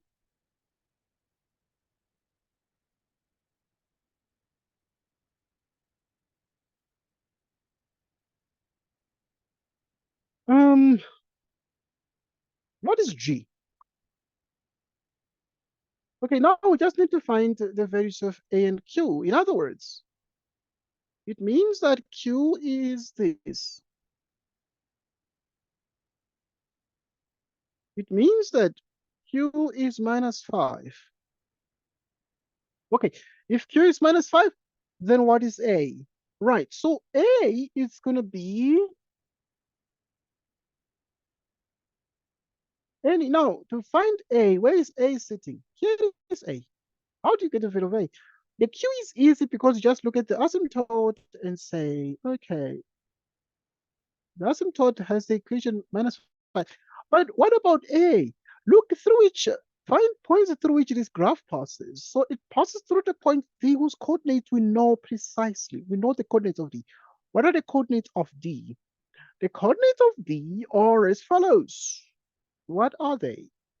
We got them from the previous question. And now we saw that there were 2 and minus 9. So the coordinates of D were 2 and minus 9, and we carry them forward. So the function g basically is passing through the point D with coordinates 2 and minus 9. Right, so now we have that this is x and that is y. In the g, so which means y is minus 9 equals a into x is 2 minus 5. So which means minus 9 is 4a. Minus 5. You bring the minus 5 across, it becomes minus 4 equals 4a. You divide through by,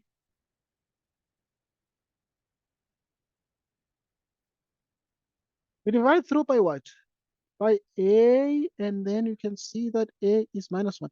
So if a is minus 1, it means g of x equals to minus 2 to the power x, minus 2 to the power x.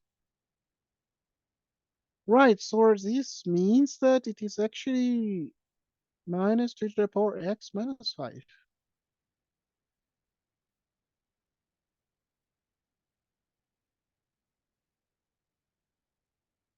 We have that. We have this one. So what is the answer? The answer is exactly that. So, okay.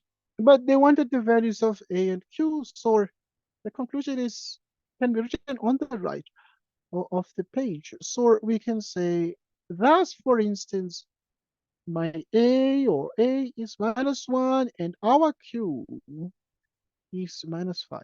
So that is exactly what we have. Okay, so we have the values of A and Q just like that one. We need to ace mathematics this time around, right? We need to ace mathematics this time around. We need to make sure we understand. So this paper we have discussed, you need to repeat this paper during your own spare time. This is the 22 November paper. I'm going to send you the full paper as well on the thing on WhatsApp so that you're able to have access to the full paper, full question paper, and then you can practice and see the questions. But first, you need to write down the questions. Question 1.1.1, the answer. The next one, 1.2.3, 1.3, 1.4, question 2.1, question, answer, and then make sure you understand the questions and the answers, and then you can close the answers and see if you're able to do the same questions. Okay, that is how you'll practice, but I'll have to implement a strategy to make sure that we enact that, we effect that kind of a practice. Okay, so now write down the range of G. Okay, so let's look at the range of G in 4.3.4. How do you find the range of G? Right, so maybe this graph has become so untidy, we need to clean up a little bit. Okay, let's just clean up a little bit. Right, G, you will remember that the G is this one here. Did the examiner forget to label this? I'm looking at this very carefully. I'm just beginning to think the examiner labeled H. Did they label G? Did they put G anywhere on this one? I don't appear to see G anywhere on this because it was supposed to be anywhere on this. But F, we can see it here. Okay, this is the original question paper that was written by the Matrix in 2022, in last year, November. Okay, right. So this one here is the graph of G. Now, what is the range? So the range is now, remember that Y here is -5. So the range would be, the graph uh, starts at -5 for Y and then proceeds further down. So what is this? Less or equal to -5? Yes, from -5 downwards. Equals -5 on the line and then it goes down. Okay, but now you remember that it cannot be equal to -5 because -5 is just an asymptote. It's an asymptote, so the asymptote is never reached. So now, if the asymptote is never reached, so what is then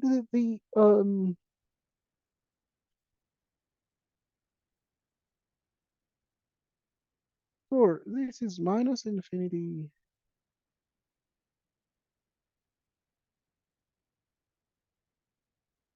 Okay, so we have -5 to minus infinity.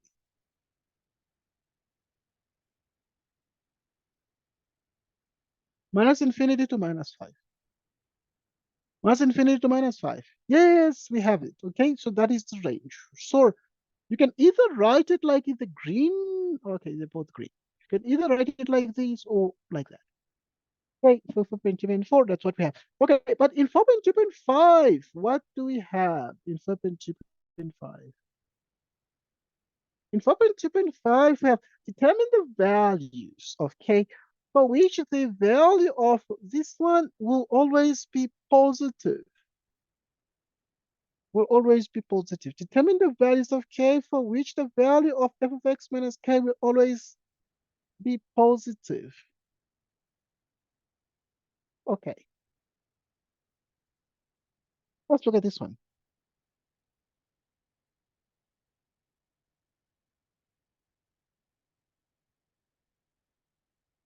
Right, so we clean up the board a little bit and proceed. Let's see what we have.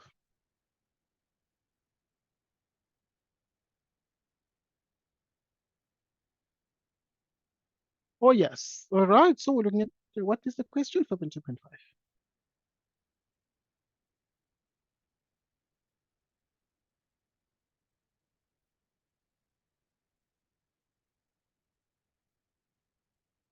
Oh, 2.5.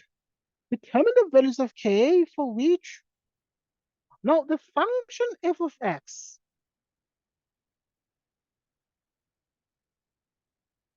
will always be positive. F of x minus K will always be positive. So these will always be strictly bigger than 0.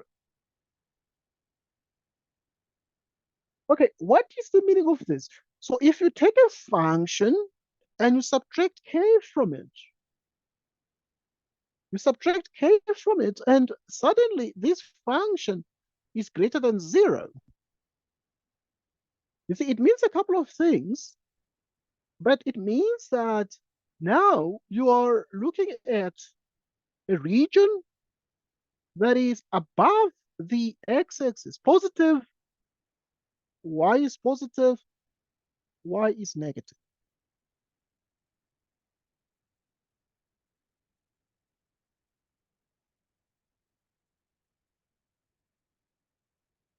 Y is positive and y is negative.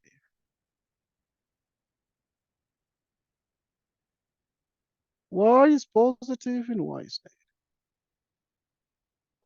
Okay, so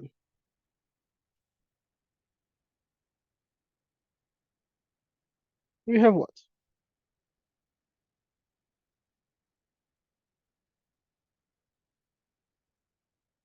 Okay.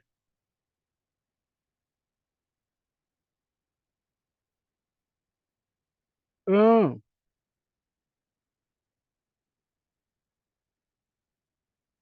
let's look at this one. Right, so now let's look at the graph first, things first of this question. What is the equation of this? 11.5. Right, you need to write it in the right form. Okay, let's look at this. There are many forms of writing the quadratic, but let me see what we can do. Right, we have this one minus 4x minus 5. You can write it in perfect square form. Turning point, vertex form.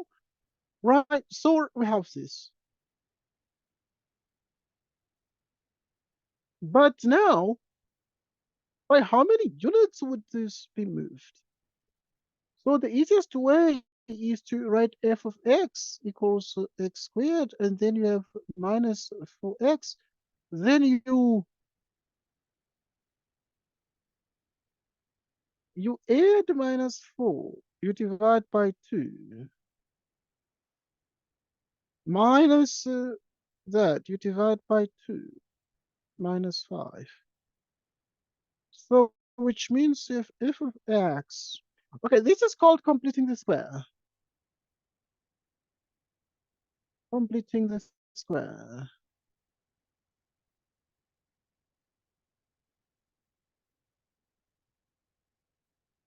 Completing the square.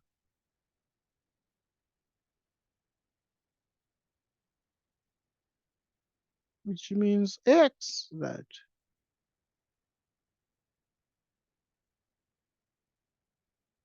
Okay, so now you have minus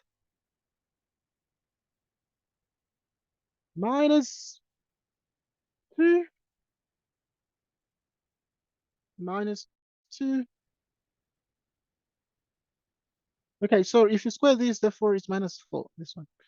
So you have minus 4, minus 4. Okay, we have minus 4 here, minus that, which is minus 9.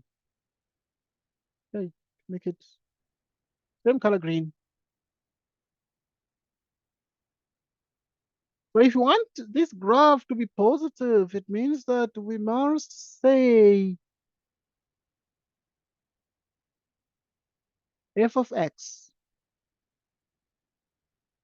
We move it up or down, and that becomes the thing we're asking, the question we're asking. Do we move it up or down? So at this point, you need to realize that the parabola is this one.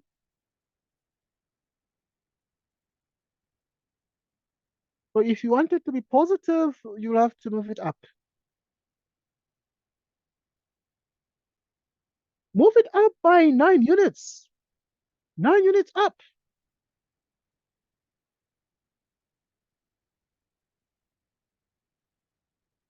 Oh, yes.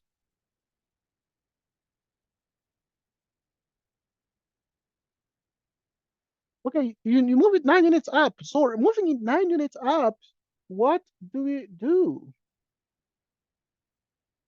So which means that you're going to add here plus 9. Which means you have this.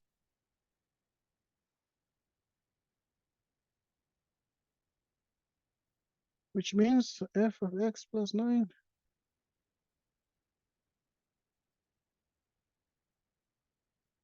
All right. By moving it up 9 units, it's going to be just here, but it's going to be 0. So we must even allow it to go slightly higher, slightly higher. So which means, therefore, we must say, but it must look like this.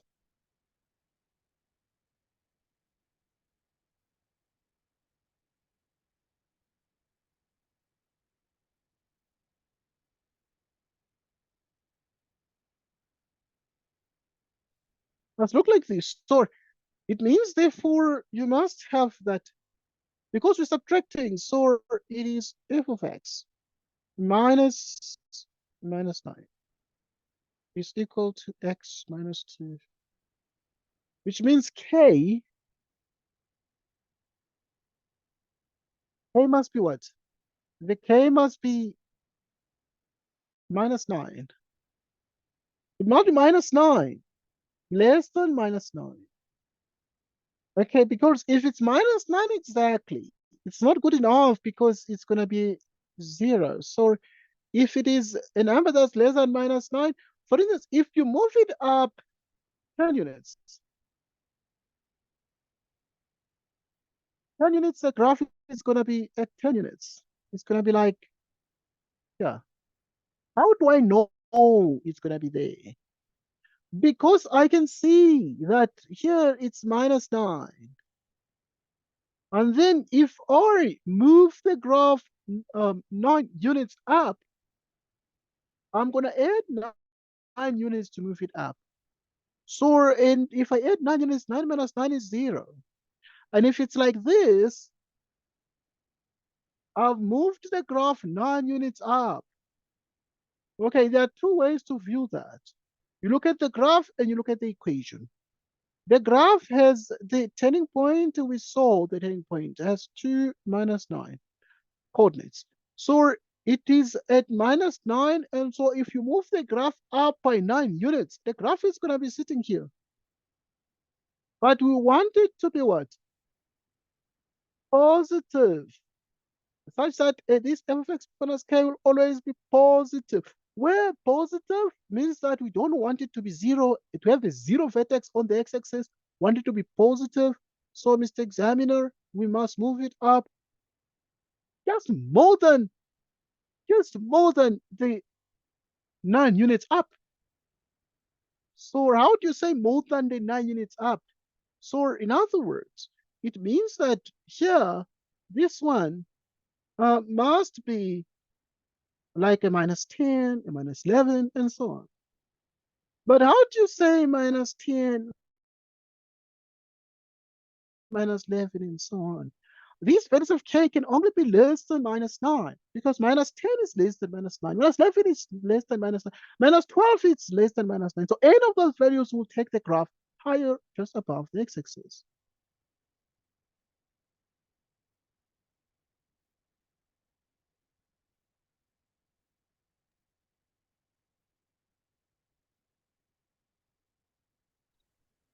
Okay.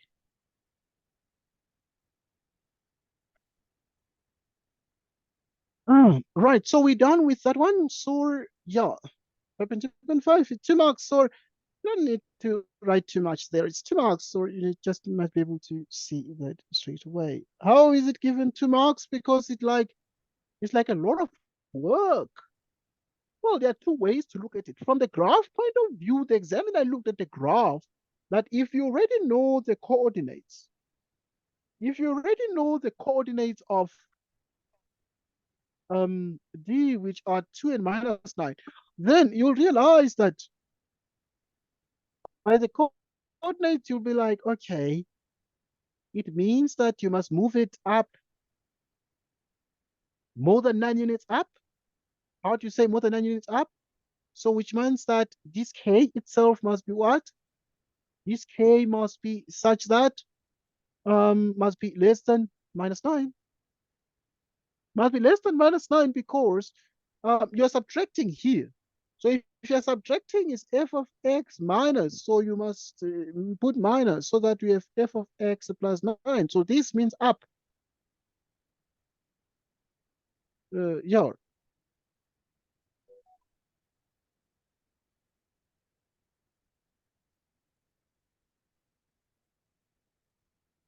So we continue there. We continue there.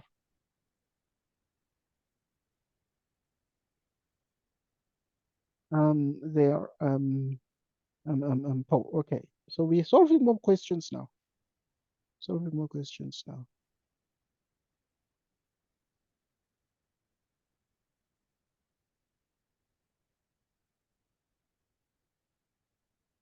Hey,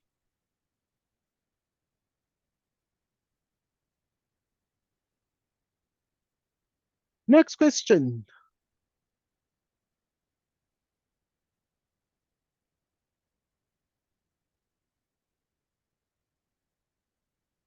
Let's look at this one.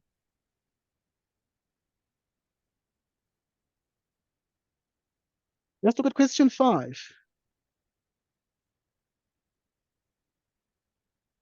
Right. So the graphs of G and G inverse, the inverse of G, are shown in the diagram below. D and B are the x and y intercepts. B and yeah, okay, and D, right? Right. So D and B are the x and y intercepts of G. So in other words, this is D, which is the x-intercept, and B is the y-intercept, because D is for the x and B is for the y, and they use the word respectively to mean in that order. Okay, right. Now, C is the x-intercept of G inverse. C is the x-intercept of G inverse. So in other words, this one is C. All right. Now, the graphs of G and G inverse intersected A. You can see they intersected A. Write down the y-coordinate of B. So we're looking at question 5.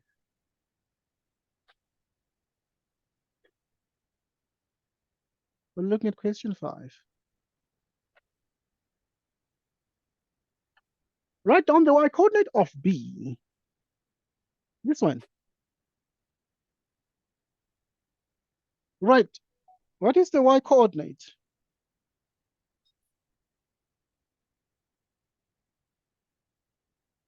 Right. So the y-coordinate will be obtained as follows. Right. So the y-coordinate will be 1 mark because it's easy. Right. So to find the y-coordinate of B, you just look at the graph of, because this one is the graph of G, and therefore the y-intercept is the number 6. So what is the y-coordinate? It is y equals 6. Is that constant? So we continue. And then we have 5.2. Determine the equation of G inverse in that form. Determine the equation of G inverse in that form. How do you find the equation of G inverse?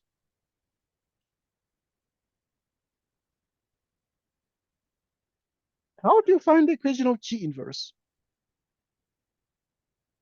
All right, so to find the equation of G inverse is very easy, and this is how you need to do it because it's already there in the exam. Okay, how do we find the inverse? Or we proceed like this. So to find the inverse, so you first write the equation of G so that you can get the inverse with ease. And the equation of G is 2x plus 6. How do I know? Because it was given here. Because it's this one. Sorry. Now I want to find G inverse, which means x is 2y plus 6. Now we need to just, they want it in the form of that one. So just make y the subject here. So if you make y the subject, you'd have 2y is equal to x minus 6. You divide by 2, which means 1/2 x minus 3. So which means, therefore, you have this. But it is in that form, which means G inverse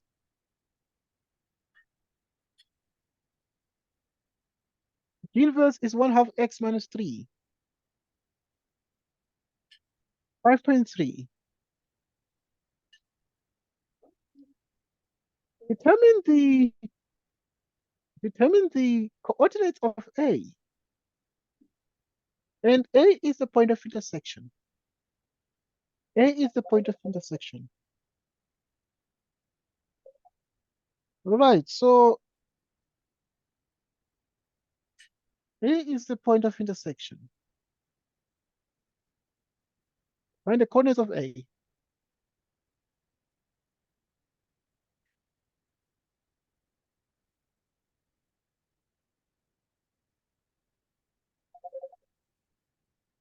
Okay, so you continue.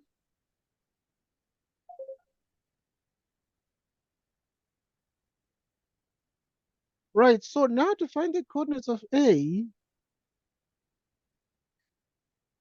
okay, let me remove this one as well. So we're looking at 5.3. Want to find the coordinates of A. How do you find the coordinates of A?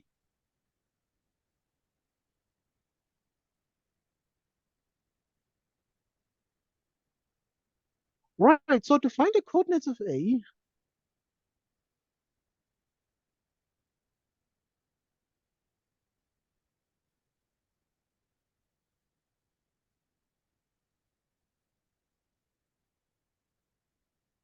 I'm going to determine the coordinates of A.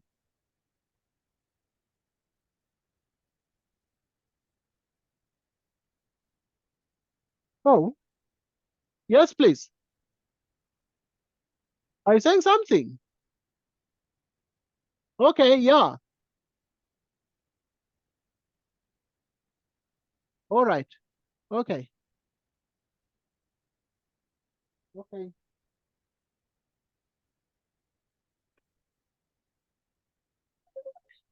Oh, all right. Okay. All right, that's fine. Okay, Ari. Okay, that's fine. Ciao for then. Ciao for then.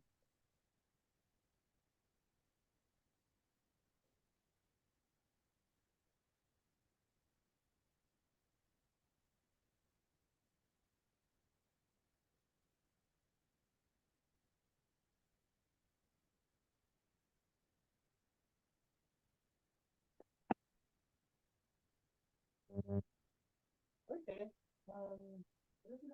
Okay, that's fine. Okay.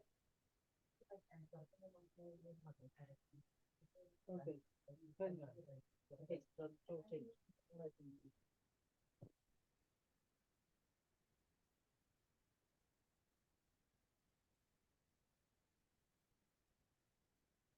All right, we're here. We continue with our learning. I'm sorry for the somebody wanted to talk to me now. Okay, I'm still here. Right, now they're saying find the coordinates of A. So what are the coordinates of A? A is the point of intersection. How do you find the point? The point of intersection.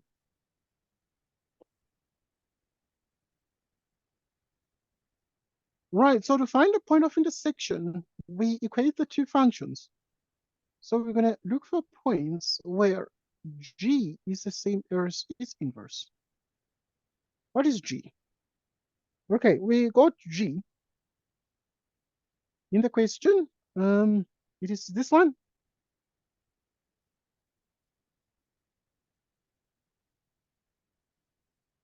Okay, G is exactly the 2x plus 6. So we're just going to write it here.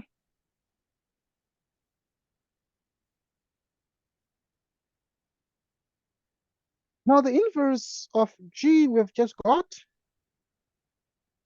in the previous question, but we saw that it was 1/2 x minus 3. Right, so we have this, and we equate them. Right, so we have the following. We can multiply through by 2, the denominator, getting 4x plus 12x minus 6. So multiply through by 2. Right, which means we have 3x is equal to minus 18, which means x is minus 6. X is minus 6. So what are the coordinates of A? Okay, so, well, let me first get the y as well, because we want to get both coordinates of x and y. So, which means we're going to use any of the equations. So I can decide to use g is easier because it is without fractions. So which means g, we replace x by minus 6. And then it is 2 into minus 6 minus that. And therefore, which is minus 12 minus 6, which is minus 18. Which means now you have the coordinates of A, which is minus 6 and minus 18. Right, so those are the coordinates of A.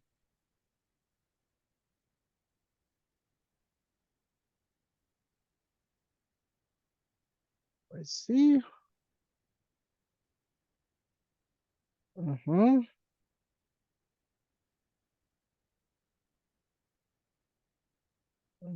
Okay, this one is plus, let's see. Okay, look at the fact that g is 2 of x plus 6. 2 of x plus 6. 2x plus 6. So you need a plus here. Right, so if you need a plus, so it's going to be minus 12 plus 6. What is minus 12 plus 6? Is minus 6. So note therefore that the coordinates would be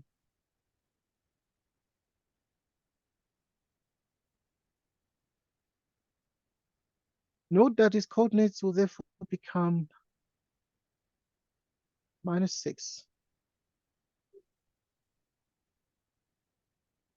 Note that the coordinates would become minus 6. So x is minus 6 and y is minus 6. So we have that.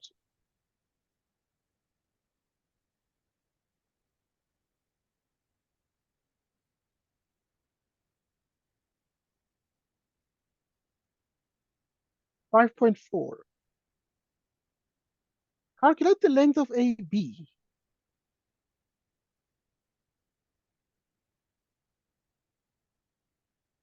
Calculate the length of AB.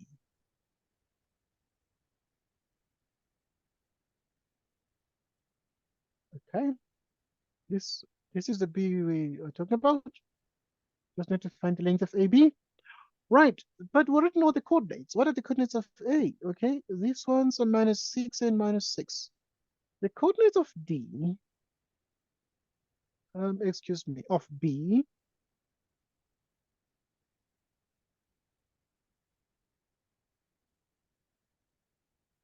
right, what are the coordinates? Right, we already said the 0 and 6. Y-intercept of the graph of G. So we just need to find the length of AB. 2 marks. 2 marks only. So to find the length, you'd have to consider this. Consider this. Right, so you can use this to analyze this. Which means now this one here,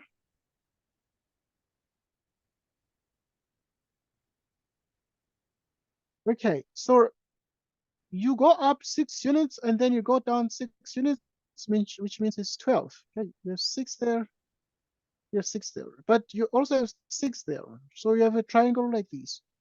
So now in 5.4, you can just say AB squared.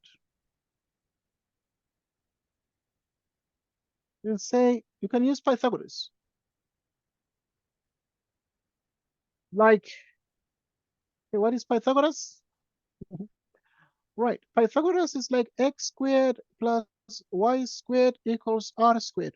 So now we have x, which is 6 squared. What is y, which is 12 squared, which is r squared. So which means you square everything now.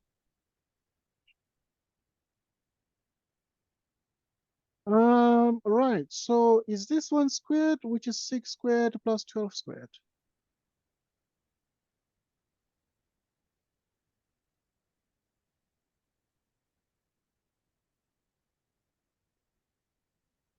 Right, so we have this. So which means r is the square root of this. And the square root of this is exactly the square root of 180. What is the square root of 180? Which is exactly 36 by 5. 6 by the square root of 5 units. 6 by the square root of 5 units. Or, which means that AB is equal to 6 into the square root of 5 units.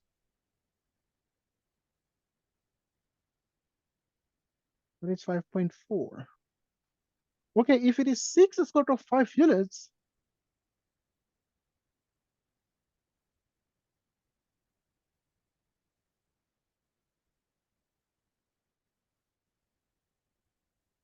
it then means AB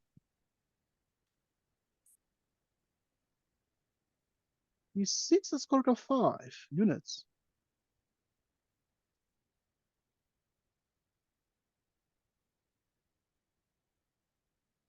Which means it is 13.42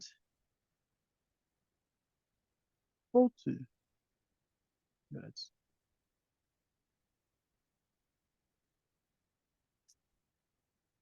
Which means AB is approximately 13.42 units. It's approximately 13.42 units. 13.42 units.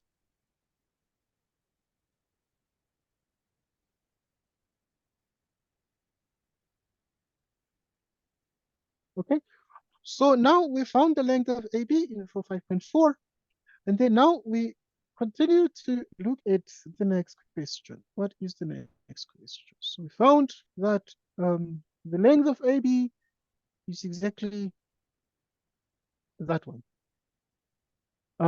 Right, this 6 square root of 5 units or 13.42 units.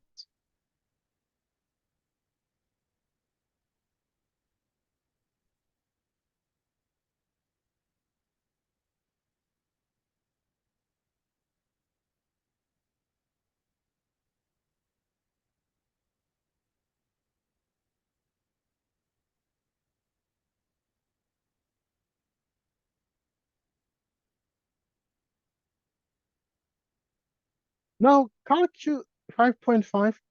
5.5 is next. Right, so let's look at 5.5.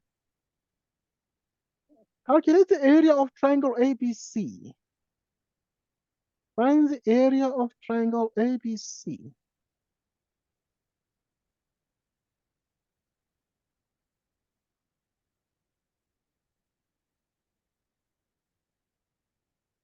Okay. Right, you already know AB. We already know that AB is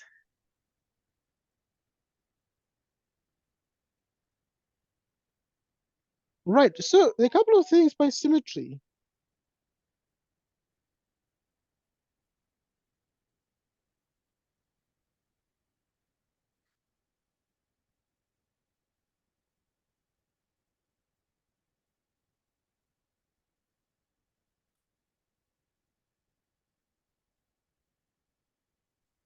Right. So if you continue,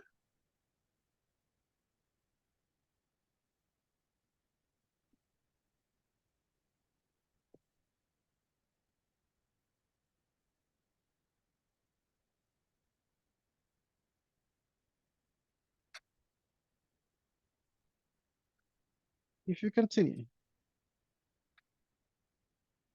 Right. So in 5.5, right, the area of triangle ABC. Let's practice that together.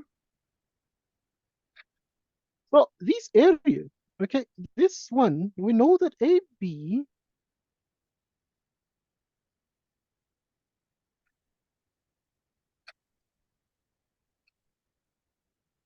um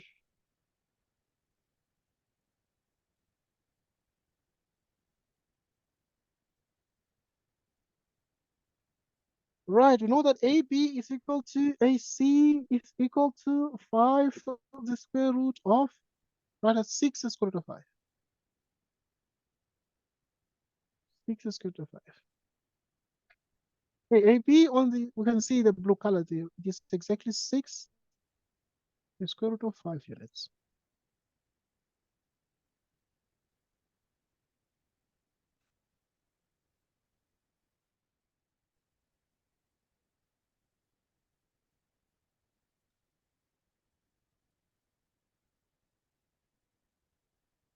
Okay,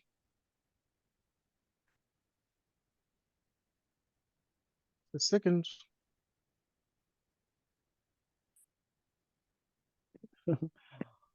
Right, so we have these. We have this. Okay, so now you have 5.5.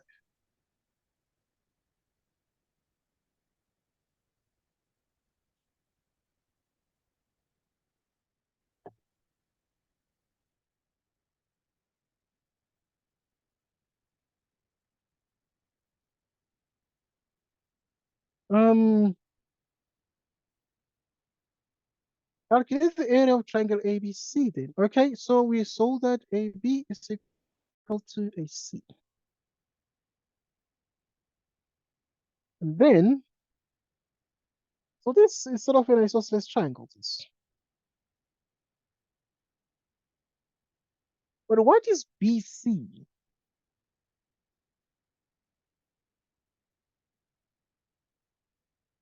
Right, BC, we can see that this one is 6. And this one here is also 6. So that if you look at it like this now, BC, you have 6, 6. So that BC,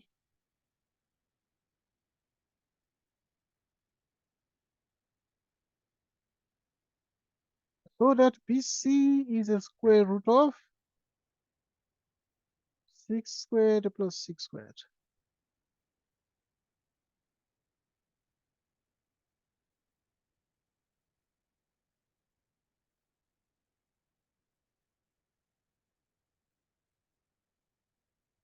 Which is 72. 6 is the square root of 2 units.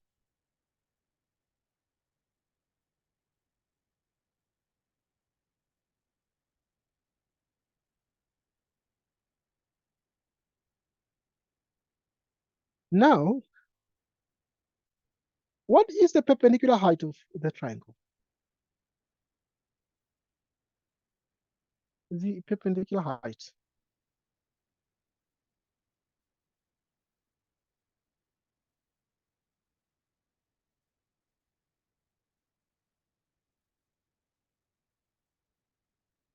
Which is this squared minus the square root of 72 over 2.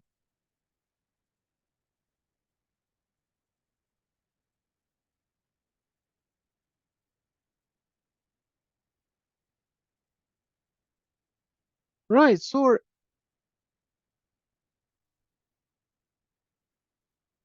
that would be the perpendicular height. So you'd have that the perpendicular height is actually the square root of 180. Okay, when you know that AB is equal to AC, also equal to the square root of 180, but the square root of 180 is also equal to C like this.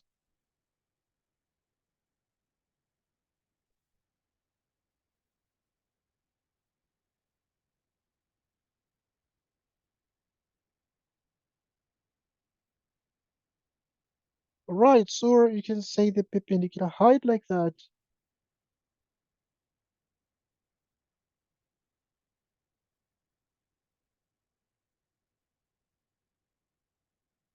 Okay, you can say the perpendicular height squared, so that at this point, I want us to analyze this very carefully. So what is the perpendicular height of this? So in other words, you can look at this triangle like this.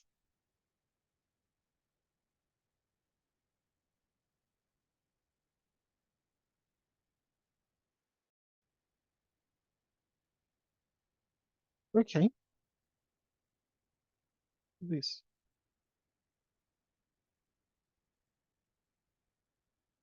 Okay.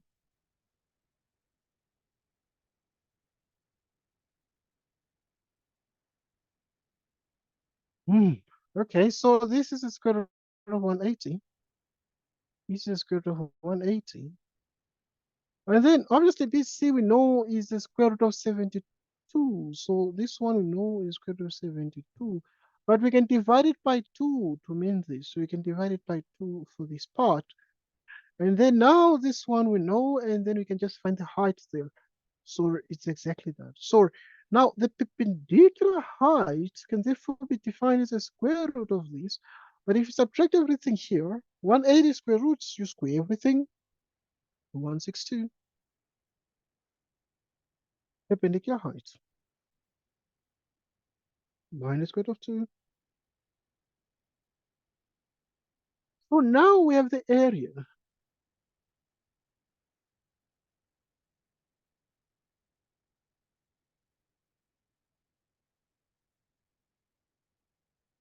Of triangle ABC.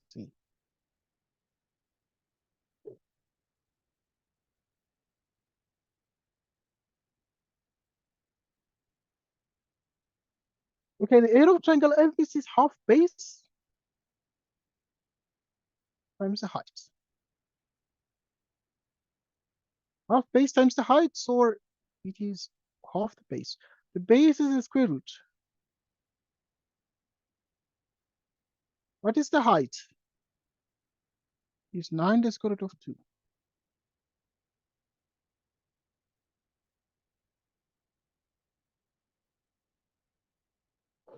Right, so you can multiply everything, but yeah, this is the same area as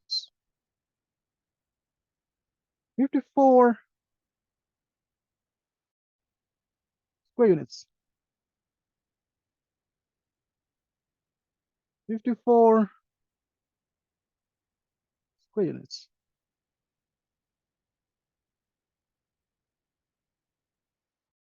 All right.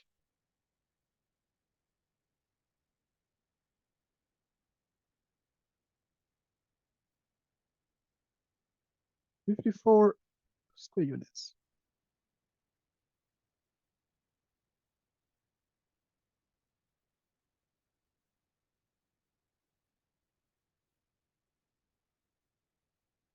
Okay. What is the time now? Okay, it's 11:53. And then we could still continue and look at finance, but we shall look at finance in the rest of the paper in our next discussion. I think that we've done something today, and now we'll continue in our next meeting. And thanks a lot for the time, and I'll see you again. Okay, 2 hours today. Sorry, it's approximately 2 hours. We started about nine something, 9:15 approximately. So it's about 11. 40 something now. So we have done the time. Right, it's 11:50. It's 11:54. So as a consequence, we have done very well, and we know very well that load shedding is coming now at 12, and we will have no power. So yeah, but thanks a lot. We'll talk then. I'm gonna send a video, please, maybe in about 1 hour. Okay, I'll have to wait for it to first come to me, and then from Zoom is gonna send it to me, and then I will send it to you. Okay. Okay. Okay, thanks, Paul. We'll talk then, and have a good day. All right. Okay, thanks. Goodbye. Bye. Goodbye, Paul. Right. Goodbye, Paul.